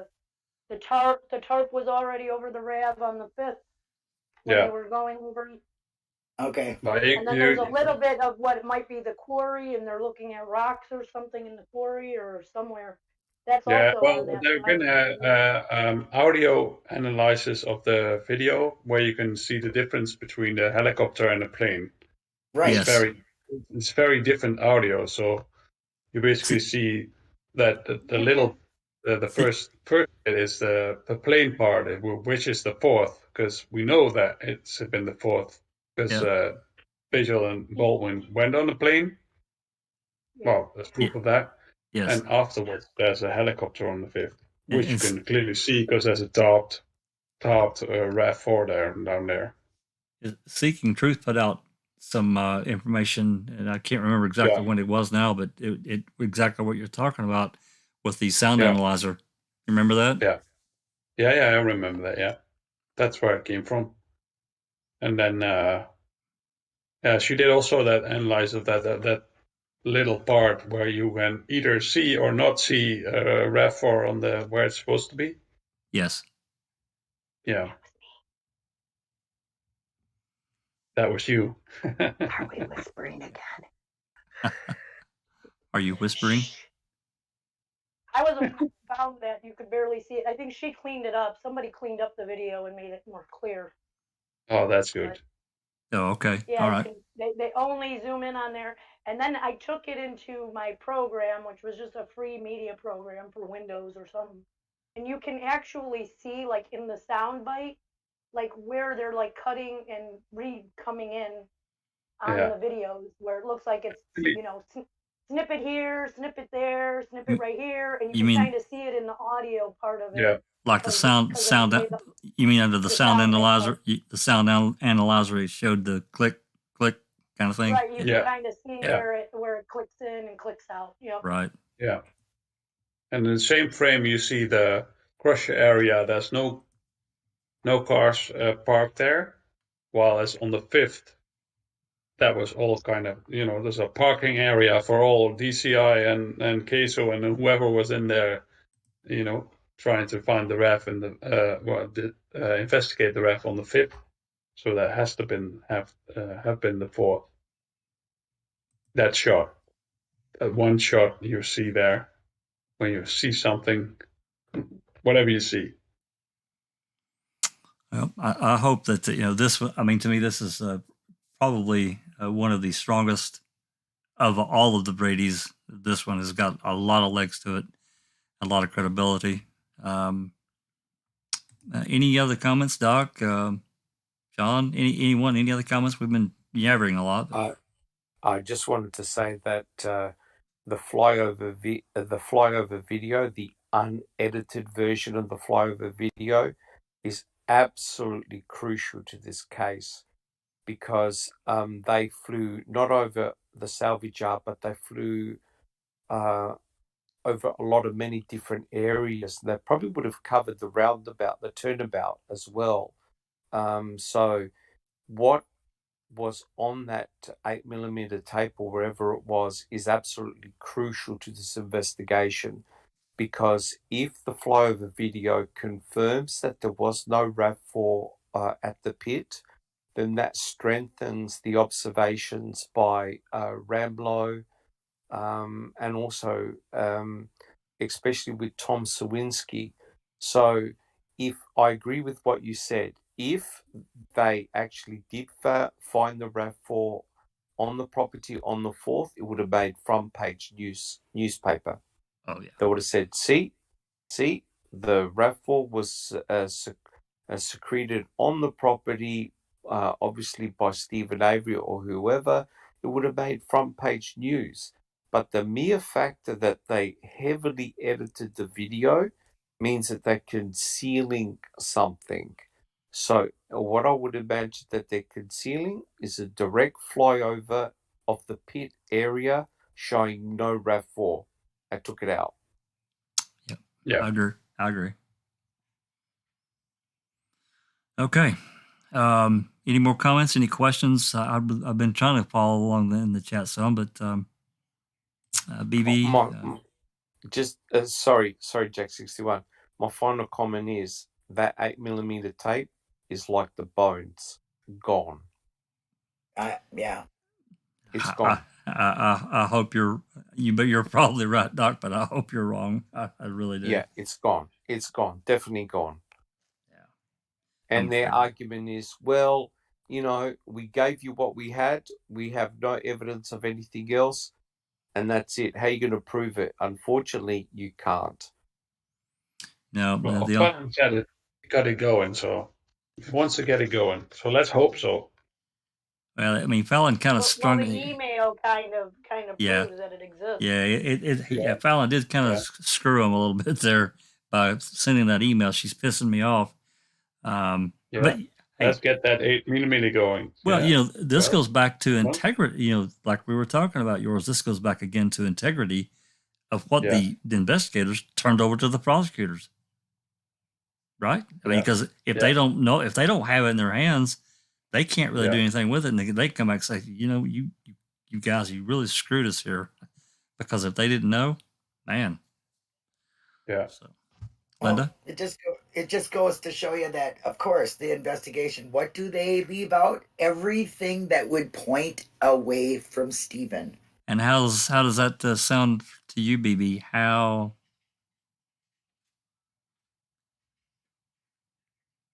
Convenient. Yeah, exactly? it's extremely convenient, right?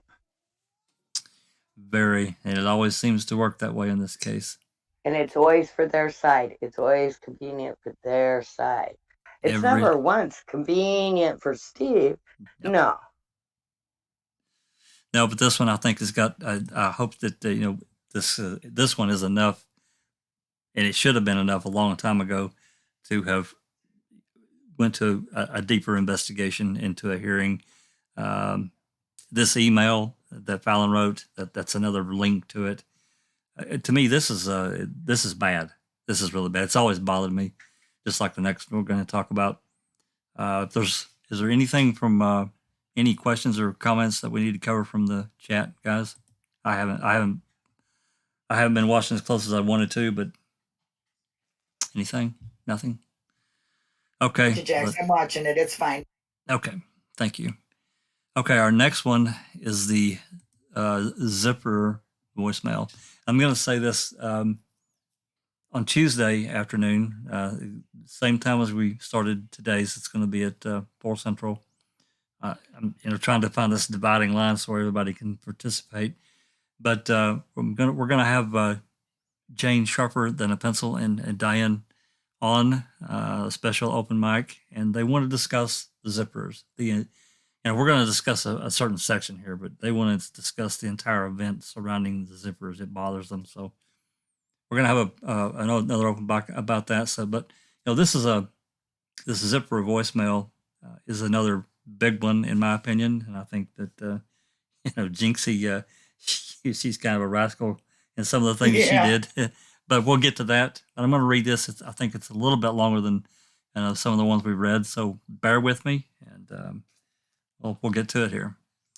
E, Brady Violation, RE, the zipper voicemail. Ms. Halbach left a voicemail on the zipper answering machine when she could not find the residence on October 31st, 2005. On November 3, when the zippers were interviewed at 9:30 p.m., they told investigators about Ms. Halbach's message. On November 3rd, 2005, Ms. Halbach's voicemail was listened to by Detective Remaker of the MCSD and copied by MSSD Detective Detective Jacobs, onto a CD. The CD was never turned over to Trial Defense Counsel and has allegedly disappeared. On April 20th, 2017, Prosecutor Fallon confirmed by letter to the current post-conviction counsel that neither the Calumet nor the Manitowoc Sheriff's Department have been able to locate the CD of Ms. Halbach's voicemail.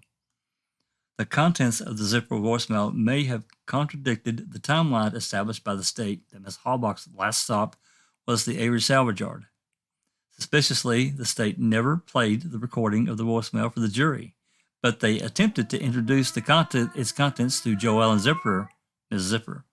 Ms. Zipper's unimpeached testimony on the contents was that Ms. Halbach came to the Zipper property between 2 and 2:30 p.m. Corroboration of the assertion that the voicemail would have contradicted the state's timeline is found in a recorded conversation between Investigator Wigert and Detective Remaker on November 5, 2005, about the sequence of Ms. Halbach's appointments on October 31st, 2005. In that conversation, which occurred after interviews with Mr. Schmitz, Mr. Avery, and Mr. Zipper, that they concluded that Ms. Halbach's first appointment was with Mr. Schmitz, her second appointment was with the Averys, and her third appointment was with the Zippers. It is reasonable to infer that Investigator Wigert, Detective Remaker based their conclusion on the Zipper voicemail left by Ms. Halbach, which was listened to by investigators on November 3, 2005 at the Zipper residence, recorded to a CD on November 6, 2005, and withheld from the trial defense counsel. Clearly, the Zipper CD is material evidence that could have been used to impeach Ms. Zipper on the timeline and would have refuted the state's entire theory that Ms. Halbach's last stop was the Avery property. Well, well, well. I got a couple issues with that, and I'll just get them out of the way and let y'all talk. Number one, this was likely the last voice recorded message of Teresa, and her parents probably would have cherished that no matter what the message was. Period. I'm just saying that and throwing it out there.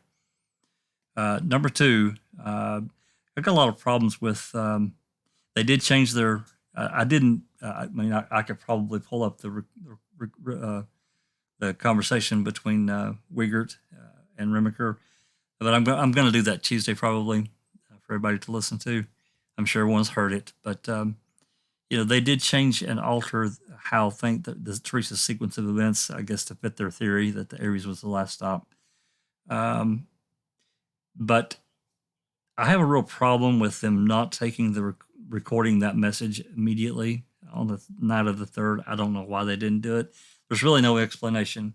And then sending in a Manitowoc officer back on, 3 days later to take this message that somehow disappears. How convenient again. And I'm going to leave it there. You guys go for it. Who's first? Jinxie, let him have it. It's your favorite person. My buddy Jacobs. Yes. He first recorded it to his cell phone and then to a CD, apparently, according to the CASO. They never did get that CD. He even says apparently it was recorded to a CD. Like, well, apparently? Like, why is it apparently? Shouldn't you apparently have it in your possession so you can see that it's not apparent? It is? Well, why wasn't it turned over immediately? Even like Jack says, if you didn't take it immediately and you go back 3 days and you do it, so it means that it's obviously something very important. Okay, so why is it hiding? Yeah, so why is it hiding? Because it probably has Teresa's voice on there saying, I can't find your address, but okay, I'll come back. Oh, wait a minute, I'm in your driveway. Who knows? I mean, the possibilities are crazy. But really, who knows what it said? And obviously it has to do with something that points away from Stephen once again. Well, this goes back to exactly what we just talked about a minute ago.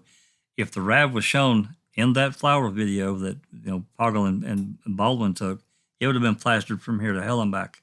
Same thing with this voicemail. I think it hurt their case, and it got buried. That's me, because if it helped their case in the timeline, it would still be playing to this day, and we wouldn't be talking right now. And Jacobs never takes a report about how he goes back over there on the 6th, takes an apparent copy of it on his cell phone. He doesn't make a report about going to making the recording onto a CD and handing that CD over to Calumet County. There is a report on the 9th from Deerdring where Jacobs does give him CDs, but they're CDs for the Jody and Stephen calls on the 8th. That's what he's giving them. So he had an opportunity to hand it over 3 days after he recorded it to a CD, and he did not. And then, he tells me he doesn't write reports because he was only assisting, but 3 months prior to that, he was telling me how he was all intimately involved when I talked to him on Facebook. But he's gone now, so even if he was, what's that? Even if he was just on it for a little bit, he still did something with the case. He still needed to turn it in because it's exculpatory evidence. He needed to turn it in, or a report or something. I mean, these guys lack in their job description, which is very, very apparent what their job description should be. You need to write reports about everything you do. And I did advise Jacobs on Facebook that he should go back to school and take the class at the community college about report writing. I don't think he's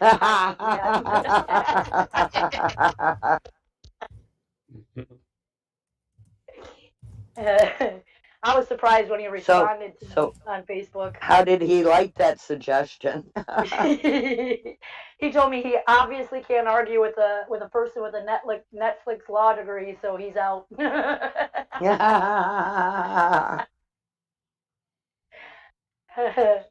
he was fun. I wish I Yeah. could get him talking more, but he's gone now. So put another theory out there. These were like rural cops out there. You know, we're thinking they're like high trained cops and with all kind of qualities or whatever. They were the crappiest job doing ever there. So maybe, you know, it is what it is. They just crap at doing their job. And they get rewarded for it as well, with awards and all that. You know, but this is how it goes in rural countryside Manitowoc. I'm just playing devil advocate here. Well, I agree. It's and I remember all the interactions that Jinx had with Jacobs. I'm just trying to think back of and I can't remember where you were. Where did you have these discussions? It was on Facebook, wasn't it? It was on the Manitowoc Sheriff's Department Facebook page, and I was mentioning something about Ricky Hochstetler and something like that the first time I had talked to Jacobs, and then they said something about Avery, and I said, here, sign the petition or something, right? Like to get Judge whatever off. I don't remember what it was. And he's like, you're asking the department that was intimately involved to investigate this. And I was like, oh, you were intimately involved? I thought, why didn't you write a report? And then he just kind of ignored me. And then a couple months later, I had said something else, and then about juries or something, and he was all on me about that it was up to the Stevens attorneys to strike these people. But again, they only have so many people to strike, and that's where he says, well, I was only assisting. So which one is it? Like 3 months earlier, you were intimately involved, yet you wrote no report, and now 3 months later, you're only assisting. It's like, he didn't have much to say. I sent him a whole bunch of messages after that. I pulled up. I said, I told him Calumet County is blaming you for the missing zipper. They literally name you, and I sent him the little. There was an FOIA that Kathleen Zellner had done, and they said that they don't have it. And then they sent it to Manitowoc, and Manitowoc's like, we don't have it either. So I'm like, you should go talk to KZ. You should, because they're just going to pin it on you. You're going to be the fall guy. Yeah. And then he told me he couldn't argue with somebody with a Netflix law degree, and that was the last I ever heard again. Yeah. Well, I do have the whole conversation on Imgur somewhere. So there's a possibility that there's a whole bunch of fruitcakes doing this investigation, like with low-level PD degrees or whatever they apply it with. They don't even have their making a murderer degree, Netflix degree like we do. Yeah. It's quite possible that in these rural areas they don't have any kind of measurement of how qualified these people can be. They can read any fruitcake. I mean, look at Len Kaczynski, whatever. Obviously, yeah. You put that guy in. How is the investigation people going? They're probably as worse as he is. Well, there's very little schooling to become a police officer in the state. So very little. It's like a 6-week course, ain't it? Yeah. You have to do more to be a hairdresser. Way more. Twice as much. Yeah. Twice as much. Yeah. So you have places in America where there's a higher level of degree to it. And you have places in America where they're just like, just put all the the Dan Kasharskis in it. No offense, but put all the aliens in it. Keystone Cops. Yeah. And then it's all good. No. Well, you go to a place like Chicago or New York, the larger cities. I think it's a little bit more difficult. I think, and even they like to have these guys to have at least a couple of years of college. They don't always have that, but it is a little bit more difficult. Well, it is more difficult, I think, overall than say a county cop. In a rural setting, like you said, it's absolutely. If possible, I'm just pointing out it's a possibility that it's just like, not Yeah. high level, Well, let's put it this way: low you don't even level. have to go to take a bar exam in Wisconsin either if you go to two of their schools. So, I mean, Wisconsin has its own set of rules here. So their standards aren't even Yeah. across the board like most states. I mean, they just aren't. No, exactly. And I can imagine different counties being different in that as well. As you know, other countries maybe have higher standards than other ones. And maybe Manitowoc is just like the lowest of the lowest. Whatever brother or mother or whoever you belong to, yeah, if you're part of the family, you can come on in. Yeah. That's what it seems like to me. Yeah. Well, a lot of times that's exactly how it happens. They need Yeah. they need an officer, or and if kinfolk or cousin, brother, boyfriend. Hey, you need a job? Come on down. Come on down. We got a little course you got to go pass, and that's it. You're hired. Yeah. I'm just passing it out. There's not much checks and balances, Well, putting not it nearly. all. Well, not No. nearly enough. You think about, if the cop is given a badge and a gun, that's authority, and firepower to back it up. It's a great authority, and I think that this has to be. It's different than any other profession, at least in the United States. I know the rules are different in other parts of the world, but in the United States, you compare these professions of a county cop and city cop, and then you move into the state and the federal level. The training has to be more, obviously, but and the requirements are more difficult. However, Mhm. there's still that badge and authority, which again is directly related. It goes to a prosecutor. A county prosecutor in the United States has great authority over the populace. They do. So I think I think we're in dire need of reform to make it right. Not to let 1,000. yeah I have a question. yep. Do you guys think Ken Kratz ever heard the zipper voicemail? Oh, I'm sure he did. I I'm suspect sure he they all did. did. I mean, if it never made it to Calumet County, how would he have heard it? Well, I've Right asked to him his if he ever house. heard it. Wiegert goes to his house, remember? So why not? Yes, but if Jacobs never handed it to anybody in Calumet County, how would they have shared it with yeah. Maybe Well, he just brought it right Kratz? to Kratz. However, like again, I'll say Kratz was the face of the case. It wasn't a report that there was this voicemail copied, and he never did make sure that he got a copy of that. I don't personally think Kratz ever heard the zipper voicemail. I don't think he ever bothered to get a copy of it or listen to it or anything because it didn't point at who he wanted it to point at. Well, he probably could have listened to it. He could have brought it over there, let him listen to it, and just blew it off. Well, we can't let them have that. Just hang on to it. Don't make a report. Don't Or put it in. it may not even risen to his level. Let's just say that Jacobs did get it. He takes it over and he lets Remiker or one of the others listen to it, and then it was like, damn, we can't let that out because that's going to alter our timeline, guys. Take it over to Deadring, let him listen to it. It may not even risen to the Kratz level, and they just like we need to I lose also that. want to make a mention of the note that she left with the zippers with her own phone number on it and the date, and said, if you want to put your car in here, please call me at this number and we'll make sure it gets in there, because they were just a lead appointment. They weren't actually customers yet. And that piece of paper is missing too. I've never seen any reference to it other than in Remiker's little note, the one little report he wrote for that day.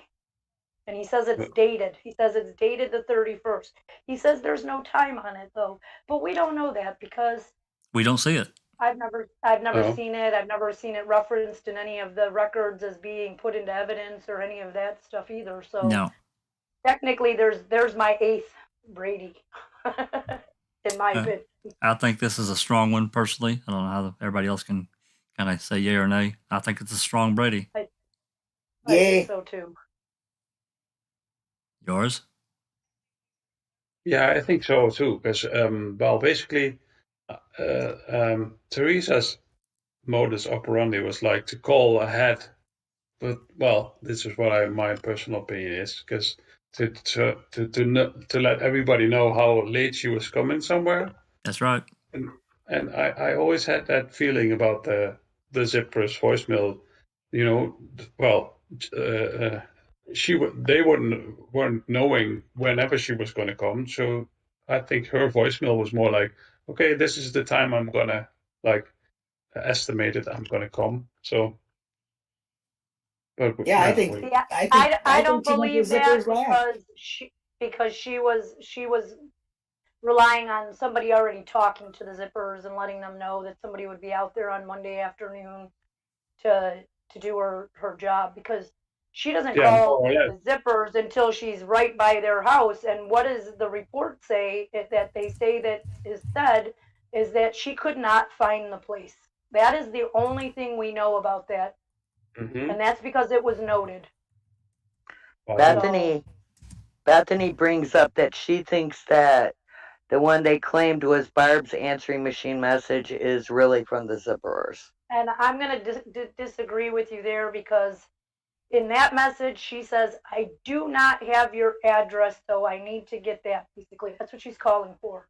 And we know that when she's doing her mapping in the morning, she's mapping right around the same time as that Barb Janda. She did not yet have Barb Janda's address because she did not map it yet. So, and when she's over by Zippers, she's already over by Zippers because she had the address on the lead sheet that morning. That was the only address that was on her lead sheet that morning. So she definitely knew where she knew the address. And what she really said is, I couldn't find the place. And what they say she says is she couldn't find the place, and if she doesn't do so in the next few minutes. So yada yada yada. They don't actually finish off. But what I think it says is, I can't find the place. I'm going to come back and see you after. My next appointment. Try to find you after my next appointment, because she did have other appointments that day, which was Avery, and she had already told Avery on the Janda machine that she would be there between a little after 2. Well, when she calls Zippers, it's already a little after 2. So why would she be calling Zippers and saying, I'm going to come a little after 2? She'd be saying, I'm at your place and I can't find the place. So I don't think the Janda message is the George Zippers message at all, in my opinion. No. So it's just Zipper message. She actually calls in and probably finds it a few minutes after. Is that what you think? That's what they make it say. Like, she called and said she couldn't find it, but she did. All of a sudden, she did. But I think when she made that call, she's already headed towards Avery's and saying, I can't find your place. I'll swing back by after I do my next appointment here in Manitowoc. And that's why they disappear it, because what it is proving is that she did leave that area, went to Avery's first, and came back. And I think the cell towers also prove that, because she's hitting towers always closer to Zipper's house. And when she's coming at 241, she's headed back towards that White Law. Yeah. So basically, that White Law tower that she hit an hour earlier coming into Manitowoc by Zippers. Now she's hitting the other side, going back towards Zippers from Avery's, in my opinion.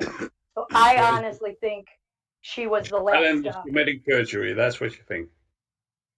TTM Fangirl says recent Reddit post to check out regarding the zippers at Jinx. Oh, yeah, I don't know what one at Reddit. Yeah, I'm not sure. That's what the TTM Fangirl says. There's a Reddit who post. Who wrote it, TTM Fangirl? Yeah, I've probably seen it, but I don't know where. I don't know. Maybe I haven't seen it. I haven't been on Reddit as much. I don't read Reddit very often. In the last week, so I'm not sure. But if I gotta be pointed to the good post. Well, if she can point us to the direction, then we can check that out. But other opinions, don't want to give everybody else a chance to give their thoughts on the this missing voicemail. I mean, I think it's a huge problem.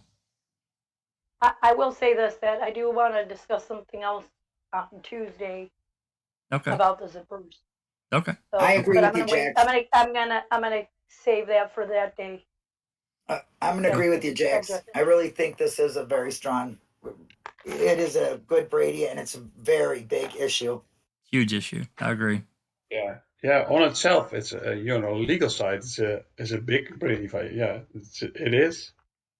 It is what it is. It's a Brady violation. Yeah. Yep. So far, she's doing good in the Brady's. And again, Yeah. I say that one Brady should get you a trial. And these are some Yeah. pretty strong ones that I don't think Second they can one just. is give you a bunch. Yeah, yeah. I Brady bunch. I just have a hard time understanding. I mean, you know, I wouldn't necessarily expect without some more investigation of the affidavits of a court accepting it, because as Dr. Silkman and yours and everyone's pointed out, credibility, you know, that plays a key. Cop says, "Huh, I didn't talk to you." That kind of blows away, you know, a Kevin Ramlow in the court's eyes. However, this is different because it's reported by the police themselves, and yet we don't have the CD, we don't have the recording. So, other comments before we move to our next one? The others haven't talked as much. Welcome, Sammy. Doctor, can I just make the comment, Jack 61? Please, We have a look at it.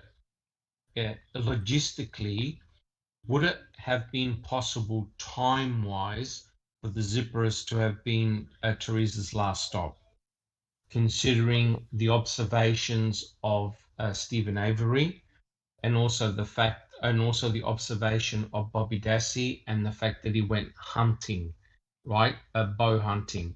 So when would Teresa had to have leave the Avery salvage yard to then go off to the zippers? Now we know that she was at the zippers. She took a photograph, and Mrs. Zipper said, you know, she saw her arrive, and she told her, Teresa told her that she took the picture of the Firebird. So if we're saying that this is an important Brady violation, was there enough time for Teresa to leave the salvage yard and then go on to the zipperers, time-wise? Well, I mean, yeah, probably, because you know, number one, I don't think it's that far, just a few miles. I don't remember exactly, but it seems to me like it was maybe Jinx or George can help me. Because on the map, from what I've seen that Kathleen Zellner has discussed in MAM 2, the zipperers property is before Stephen's property. Yes. So she would have had to come back down to go to the zipperers property. That's all I'm saying. Yeah, agreed. Yeah, I think there probably would have been time, you know, considering that, you know, I think Teresa spent, you know, probably 5-10 minutes at each shot. It would have taken, you know, once she found the place, if she had a better idea when she went back, found it, took the photo. I'm going to say probably without actually knowing for sure. Right. So. Okay. It just seems to me just a little bit counterintuitive that she would drive past the zipperers property to go to Stevens, take photographs there, and then go back down, unless that was a natural way to go back to her house. That I'm not 100% sure. I think that it would. I mean, in reality, I'm not familiar enough with the area, but it seems like the maps I've seen, Doc, is that it would have been better if she'd have left Avery's and then went west to go back home. It would have been quicker for her. Correct. That seems the logical way that she would have got back home, rather than go back from the salvage yard to the zipperers. Right. Unless the zipperers were the last appointment. Right, or she couldn't find them and decided to get to the other appointment and take the time to find the zippers later. I don't know. Right, exactly. The fact is, she called the zippers at 2:12. Yes. Well, why would she call them? And we know that she called them to tell them that she could not find the place. And we know that because the police put that in report. Right. We know exactly that much. She could not find the place. That's all we know. Whatever else was said on that voicemail is speculation or made up by what they testified to, that she couldn't find the place unless she could do so in the next few minutes, I think is what someone had said. So we're she did so at 2:12. that's what it was said on the voicemail. All we really know is that she could not find the place. And that's very telling. Yeah. She couldn't find the place. Yeah, so we don't know the contents, but we do know she called at 2:12 p.m. Right. That's when she called. You know, And that she didn't make any other call in her phone records no, to and, the you know, zippers. and that leads off into the the Don Pliska conversation, right? Yeah, that's afterwards. Afterwards, yeah. Correct. That's exactly right. And she Yeah. changed her story too, Dawn. She said that she called her, and then at trial she says that Teresa called Dawn, which is a lie. She didn't call Dawn to ask her for more supplies. Dawn called her to find out if she had made it to that appointment, but they didn't know who it was. That's what I think. Mm. Well, So and then there's cell towers, but that's another one. But maybe we leave this one to Tuesday. yeah, Yeah. we can pull up more information on that and listen to the Yeah. actual conversation, because clearly we're we're missing that recording to nail it down. I don't think we'll Yeah, ever. you don't know. Speculation. I don't Yeah. think we'll ever see it. Yours, I think it's gone. No, probably not. Does anybody know that Colette wants to know how far apart the zippers are from Avery's? Does anybody know that? I think it's about 5 miles, but somebody can correct me. But I think it's approximately 5 miles. Sammy? I just want to make a comment here. The topic here is the Brady violation, right? Yes. And the Hello, Sammy. defendant, hi there. The defendant bears the burden to prove that the undisclosed evidence was both material and favorable. And I just kind of want to remind people, that a lot of this is we're trying to have this discussion for everyone's sake, for us to just kind of toss stuff around. And I can understand some people have very strong feelings in this case about certain people, but I just want to remind the people in the chat, this is our topic today. It's the Brady violations. There were quite a few, I believe. 7. Wiz nailed him. Well, We're good. we want people to participate. At the same time, we want to stay topic oriented as much as possible. Yeah, we do get off the path. We've done it a couple of times, and that's fine. However, we expect ourselves to conduct ourselves in a. We all get angry about this case. I get it. I've been doing it for a long time. I still get mad as hell when I think about Brendan and his situation, and even Stephen in his situation too. But I think about this kid, Brendan. It really just burns me up, even to this day, after everything that I've looked at. But we there are things we don't know, and I don't care what anybody says. We do not know. So let's treat it as that. Remove as much emotion from it as we can, and look at it in a way that will help the case. Which is legal. That's all we can do. If we start yelling and screaming and flailing our arms about it, it really doesn't help anything. And I get that the emotion, but in these discussions, I think that we have to stay civil, and we really want everybody to stay as much on topic as we can. But I thank you, Sammy, for pointing that out. That's timely and appreciated. So, okay. Well, and some of these topics, we spent a lot of time working on them to present them, and people can't take up time in chat just, wailing their arms and having a fit. Well, to go, we don't want to go, way off topic and start talking about, Adam FL when we're in the middle of talking the Brady violation, because it doesn't really fit with the narrative of what we're talking about. The other topics, I'm sure, are going to come up at some point in time, and hell, we'll talk about it, civilly, though. Oh yeah, stay tuned, because if you have something going on that you want to discuss, come into the Discord, and hey, you know what? We might even be willing to set you up with some kind of mic time, to have that discussion. I understand. Trust me. I'm like all emotion. I get it. Sure. Absolutely. So, all right, we're any more comments about the zipper CD? We're gonna have Jane and Diane on Tuesday afternoon. It's going to be Tuesday evening for the Europeans, and again, I apologize, Dr. Silkman. It's going to be early again for you on Tuesday morning. Oh God. I was going to say, in terms of the Zipra's voice message, how would you rank it in terms of strength as a Brady violation? Oh, I'm going to have to give that one a good solid 2, maybe even I'll rate it pretty high because the problem is the reporting that Remaker did, and he ties this message up in a report, so it ranks really high for me, and to me it should rank pretty high within a court. I have to agree. Well, I have to agree because you know something, this was one of the last 2 stops she was to make that day. Yep. And if they got out of order for any reason whatsoever, that's a vital, important fact that needed not to be covered up or withheld. well, and the CD is cops collecting evidence.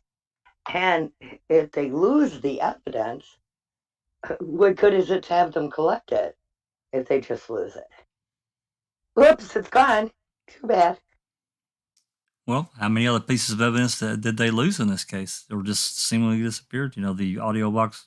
Again, I'm going a little off topic, but speaking of lost items, the audio box cell phone gone. Yeah, that's supposed to be their job, is collecting evidence, right? Well, if they can't do that right, what good are they? It goes back to what yours and I again talked about before we started the live today in Discord: integrity of an investigation, and imparting that lack of integrity, from a lawyer standpoint to a jury, a judge, whatever, and making sure they understand, hey, look, we've got this investigation. It's pretty serious here. This guy's been charged with murder. This kid's been charged with murder. But these cops, they're losing shit all over the place, and it's terrible. It's just terrible. They didn't lose the shit. They took it out of Well, yeah, with every deliberately. He's trunk of their car. Yeah. Deliberately pulled from rotation. Yeah. Well, if you look at any wrongful conviction, it starts with an investigation, and it always seems to boil down to eyewitness or something that is in investigation, or lack of investigation, shall we say, lack of following leads or doing it in a proper manner, protocol. They have a problem with that, and especially at MTESO. Huge problem. Bones are gone. We suspect the RAV is gone. Yeah. So, this is all it is. What's that? I'm sorry. CDs, DVDs, videos.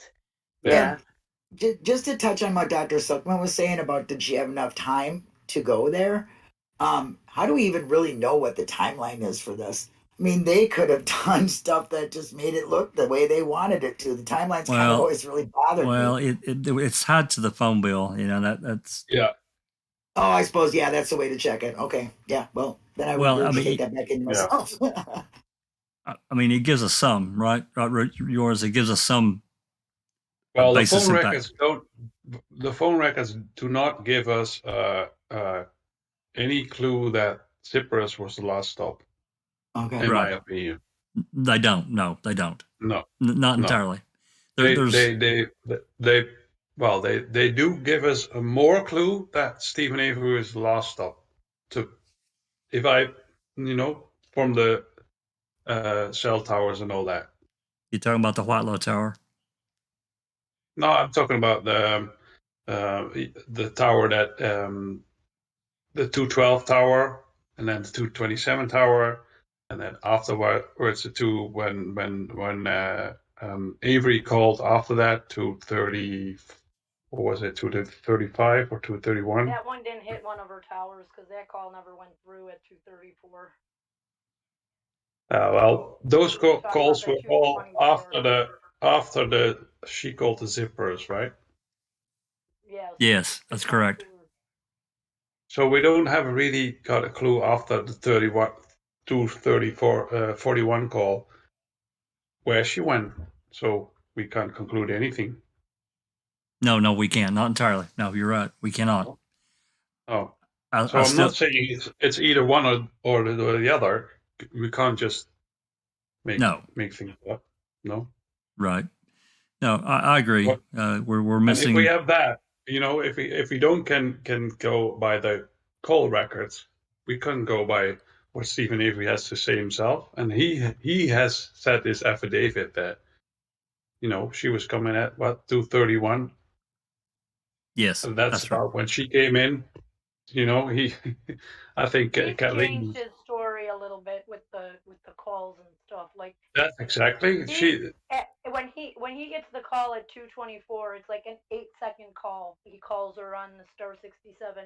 He Yeah, claims that he sees her come up and he just yes, that's and when he she says came that up. was the 2:34 call, but the 2:34 call never even rang her phone at all. Like it was like an accidental dial and he hung up right away. So I think Yeah, she came in but, at 2:24, which would have been about 12 minutes after she made the call to Zipper saying that she couldn't find the place.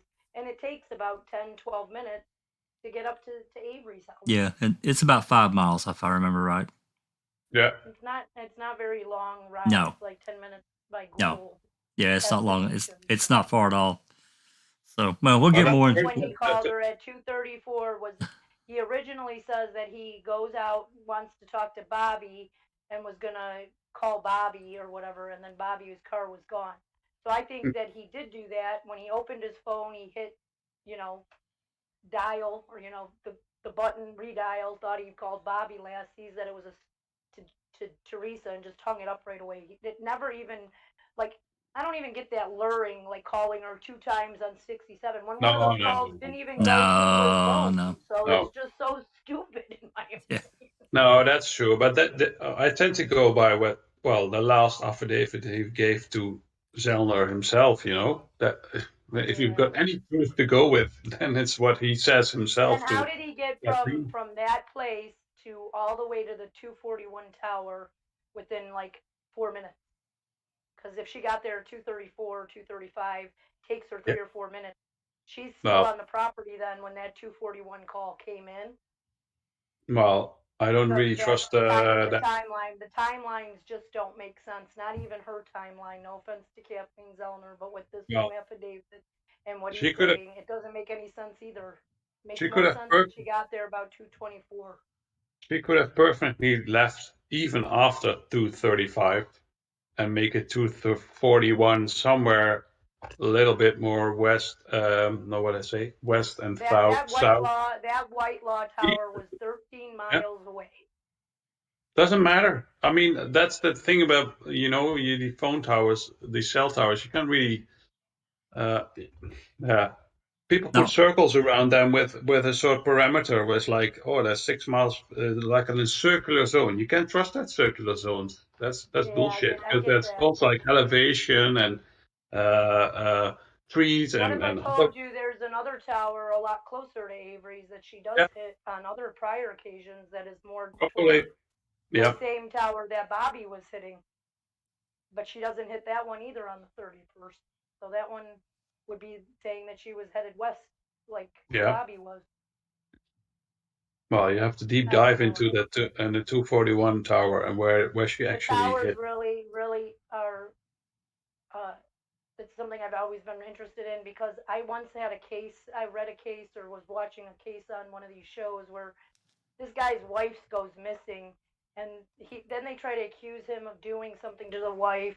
Then they finally figure out, well, we'll ping her towers and see where she's pinging. And they found her hanging in a car off of a ravine on a highway, still alive 7 days later by ping towers. So I have a little like I kind of want to believe in the ping towers a little bit Yeah, because yeah, of yeah, that yeah. case. Yeah. But was it in a flat So country? well, I mean, I have some probably faith in not them, if she went off a ravine. I but mean, that No, says that there's a hill or something there, a mountain of some sort. but the cell towers, because if a cell phone hits on one tower and it is that tower is busy, it looks for another tower. Yeah. If I understand it correctly. So Yeah, there's there an is overlap. there's some ambiguity there that it's a tool. But it can't always be, and usually can't be completely used as a 100% solid piece of evidence. So anyway, but we'll That's talk. very You hard. know who we should get to look at the ping towers is Mike O'Kelly. Oh God. Oh my Because that was gosh. a Cell, special Ah. case. cell tower mark. I'm checking Yeah. out now. Bye. Yeah, I'm afraid No, you're going to have to host that open mic if we do that. Oh my God. Yeah. Okay. one thing we don't even know as well, if is suppose there's one tower not really functioning that well, another other tower takes over. That's right. That's There's a right. possibility. Right. That's Well, I what mean, somebody just said in chat. Bethany said some towers will block certain carriers too. Yeah, Yeah. true. that's right. But there's sometimes that a tower, depending on which side you hit, because there's amplifiers all the way around these towers. But again, Yeah. if it's congested and the cell This is it 5 as well, it can't connect, it will. I think they automatically will hunt for the next tower, even if it's a weaker signal. Yeah, sure. So And we Ron don't Cass. know those records. Ron Cass, I believe the recording claiming to be Barb's voicemail was actually the one left for the zippers. Jinx answered that question lengthfully, but a while ago, so you'll I have to still think re-listen it's to that it. too. Well, that was discussed a long time ago. There's a problem with that recording with Remaker's phone, and I think it was TikTok Manitwalk that first pointed it out. That as he walks toward that recorder, that voice answering machine, the recording does not get any louder. Or somebody said, well, maybe it's got auto adjust on the recording device that he used, but still, I have an issue with that. So I don't know. That's the Janda recording. Well, I guess it's 6 one, half dozen the other. Everybody has a little bit different thought there. Well, Depending here's on how something. yeah. Magnolia Studios design says pings aren't always reliable. Just a few weeks ago, my phone was pinging on American Tower across Lake Ontario, and she was in Ontario. That's what I'm saying. There you go. It just depends on the tower. I mean, like I say, if a tower's congested and your phone can't get through, it searches for another tower. That's just the way they work. They have to work that way. Have towers gotten better over time? Like Sure. you're saying, Oh, just recently, no, it sure. went across the lake. Plus, there's no like interference across a lake. I mean, there's no trees or anything interfering. with That's signal, true. right? Yeah. So I think foliage and stuff does make a difference too. Sure it But does. I also think that it depends on what service you're paying for and maybe how much access they've got or control. If they all have the same usage, I mean, then golly, who knows what's actually factoring into where it's paying off of. Like And that. cell phones were very new back then too. I Well, mean, Yeah. so But it got more reliable as it goes on, throughout time. But being Yeah. so new, and in that area, there's a lot of dips and wooded area that could cause it to go off to different things or a stronger tower. So the Well, I know basic I live conclusion at is I have very high elevation, and I thought, oh wow, I'm gonna have like really great service for everything. And I found out it doesn't work that way. No. Right? No. Yeah. we just don't know where Teresa was when she's pinging off that 241 White Lord Tower, where she exactly was. I also want to make a note that on that call for the 241 call is the call that she sent into voicemail because she sent it. It was DFNA, call forwarding, no answer. What she did is she hit end on her phone when that call came in.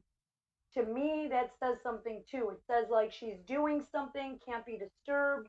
So if she was looking for an address at 241 that she could not find 20 minutes earlier or 30 minutes earlier, she may also have sent that call into voicemail for that reason. That's the only call she does it on that day. Yeah, that's true. And remember, I'm thinking back now as I'm remembering Joe Ellen when she first talked to Remaker and Dettering and them.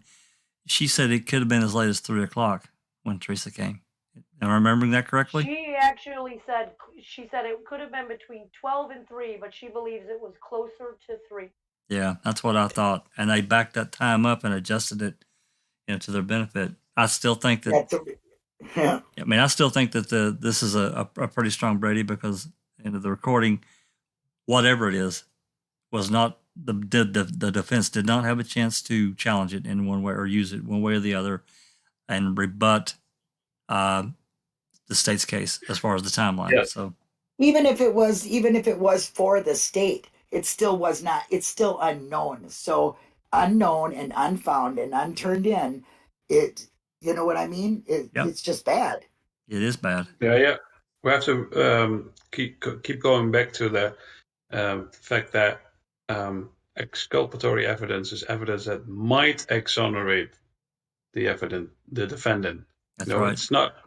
Right. It doesn't have to prove that it's actually going to be exculpatory. It just might have been. And if it could have changed your mind. It kind of changes the perception of what's going on in this case. Yeah. And changes the direction of it. That is considered Brady, is it not? Right. I would think so. Yeah. I would think so. Absolutely. If there's a Reasonable possibility that this evidence might have exonerated or changed the jury's changed the jury's mind. Exactly. It brings reasonable doubt. Yeah. It doesn't have to prove it exactly that. It's just that it might have been. So in that sense, to me, it's a Brady violation. Yeah, because you don't know what it would have brought because it wasn't brought forward. Exactly. I agree. Right. Yeah.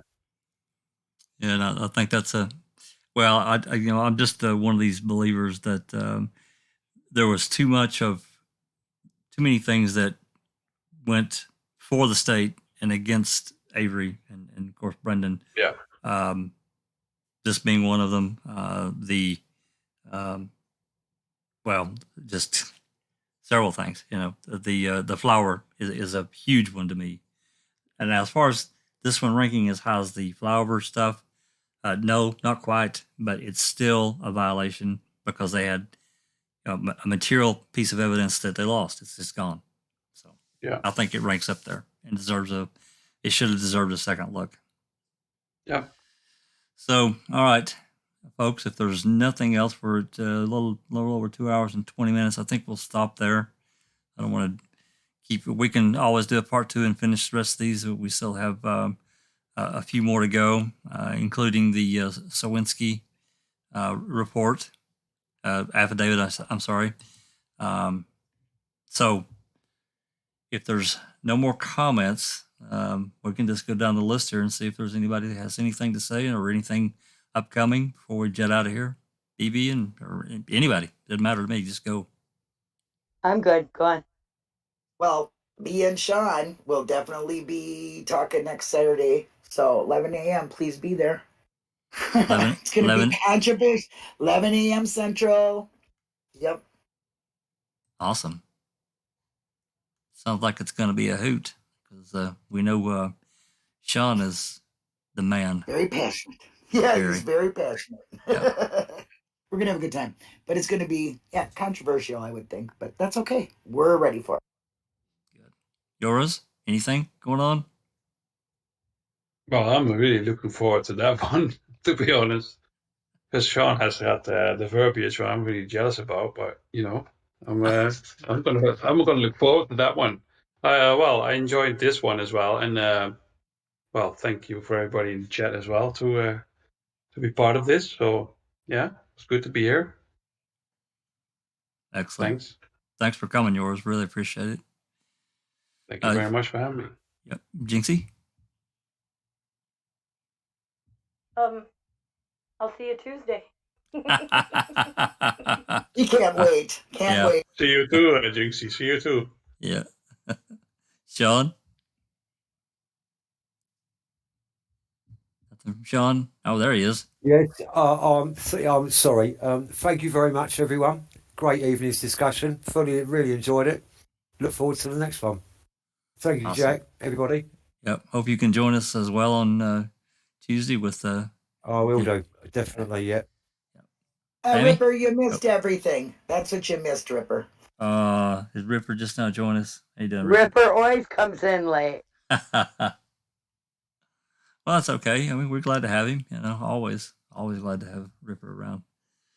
He's got some interesting things going. I saw that he actually made I think a video here recently and a post that the Lewis family has hired this. I can't think of the lawyer's name.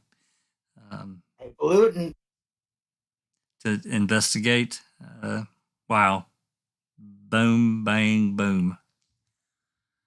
Should be interesting to where that goes. So, Sammy, anything before we jet out of here? No, definitely looking forward to Sean being on there. He speaks to my heart, so yeah, I'm interested. Excellent. Okay, everyone. Thanks for coming and being a part in the conversation. Looks like a lot of great chat. This is a lot of these are controversial. We understand that, but these Brady violations. The affidavits are one thing. We talk about them being hearsay. Maybe they are. Maybe they're not. But these people have signed their name to a legal document saying this is what they observed. So I think we got to give it some due attention, whether it's how far it ranks up or down or not. We definitely, I think, everyone agrees we've got several strong ones. The flower seed has just got trouble written all over it for me for the state, and they can't get away from it. There's just no way. If that rat was there on the 4th, that thing would have been plastered everywhere. They would have shown that video probably as many times as they could in court. Potentially the same thing with this voicemail message to the zippers. We can't say for sure, but it's definitely got my interest. And then we got some others. We've got Miss Heidel's affidavit and some others. So we'll get to that in part 2. We'll probably try to do that on the next open mic. I can't say that for sure. There may be something that interrupts that, but we'll finish this out, this series. And that's it. Appreciate everybody coming. And this has been a Foul Play production.